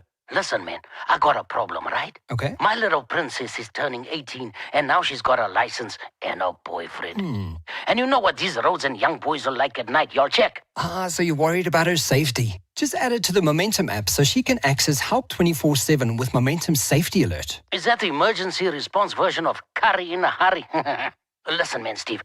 Does my Momentum car insurance give me that? For sure. Once she's added, she can get help at the touch of a button, no matter whose car she's in. Free? Mahala for all that and all? Yes, for free. Your peace of mind and her safety at no cost. Oh, Steve, one last thing. Does it come with a boyfriend ejector seat? Not yet, but I'll mention it to the team. Visit momentum.co.za to get a quote. Momentum Insure, keeping you safe on your journey to success. Momentum Insure is an authorized non-life insurer and FSP. Standard SMS rates and T's and C's apply. FSP 22789. With Yes, your business doesn't just tick boxes. You shift real lives. You build real futures. Communities feel it, and so does your business. That multiplier effect is real. It's measurable, and it starts with you. For over 6 years, Yes has created over 188,000 quality work experiences. When you hire youth, you multiply that impact. Create your jobs and unlock shared value for them and your business. Make this Youth Month count. One job, countless futures. Join Yes now. Visit yesforyouth.co.za. Coming up on the Midday Report with Mandy Wiener. All right, Mandy Wiener is in studio with us to tell us what's coming up on the Midday Report. How are you doing? I'm very well, thanks. And you How too. Nice to cold? see you. I haven't seen you probably in 3 weeks? That's not my fault. Yeah, I know. But I'm back. I'm back now. Are you good? Very good. I'm just very cold. Yeah, I can see you Very warm. cold. I've never even seen you wearing a jacket so warm and so big like that I'm before. all wrapped Tells up. you Yeah, how no, it's crazy it freezing is outside. outside. Yeah, what's popping today? Freezing. So that's where we're going to start today, is with the cold front that's biting the country at the moment. We'll have a look at snowfall, road closures, warnings, all of that. In KwaZulu-Natal, one of the alleged hitmen in Sindiso Magaqa's murder has pleaded guilty. So we'll speak to the whistleblower in that matter. The business rescue practitioner for Mango is going to join us. The president in the Higher Education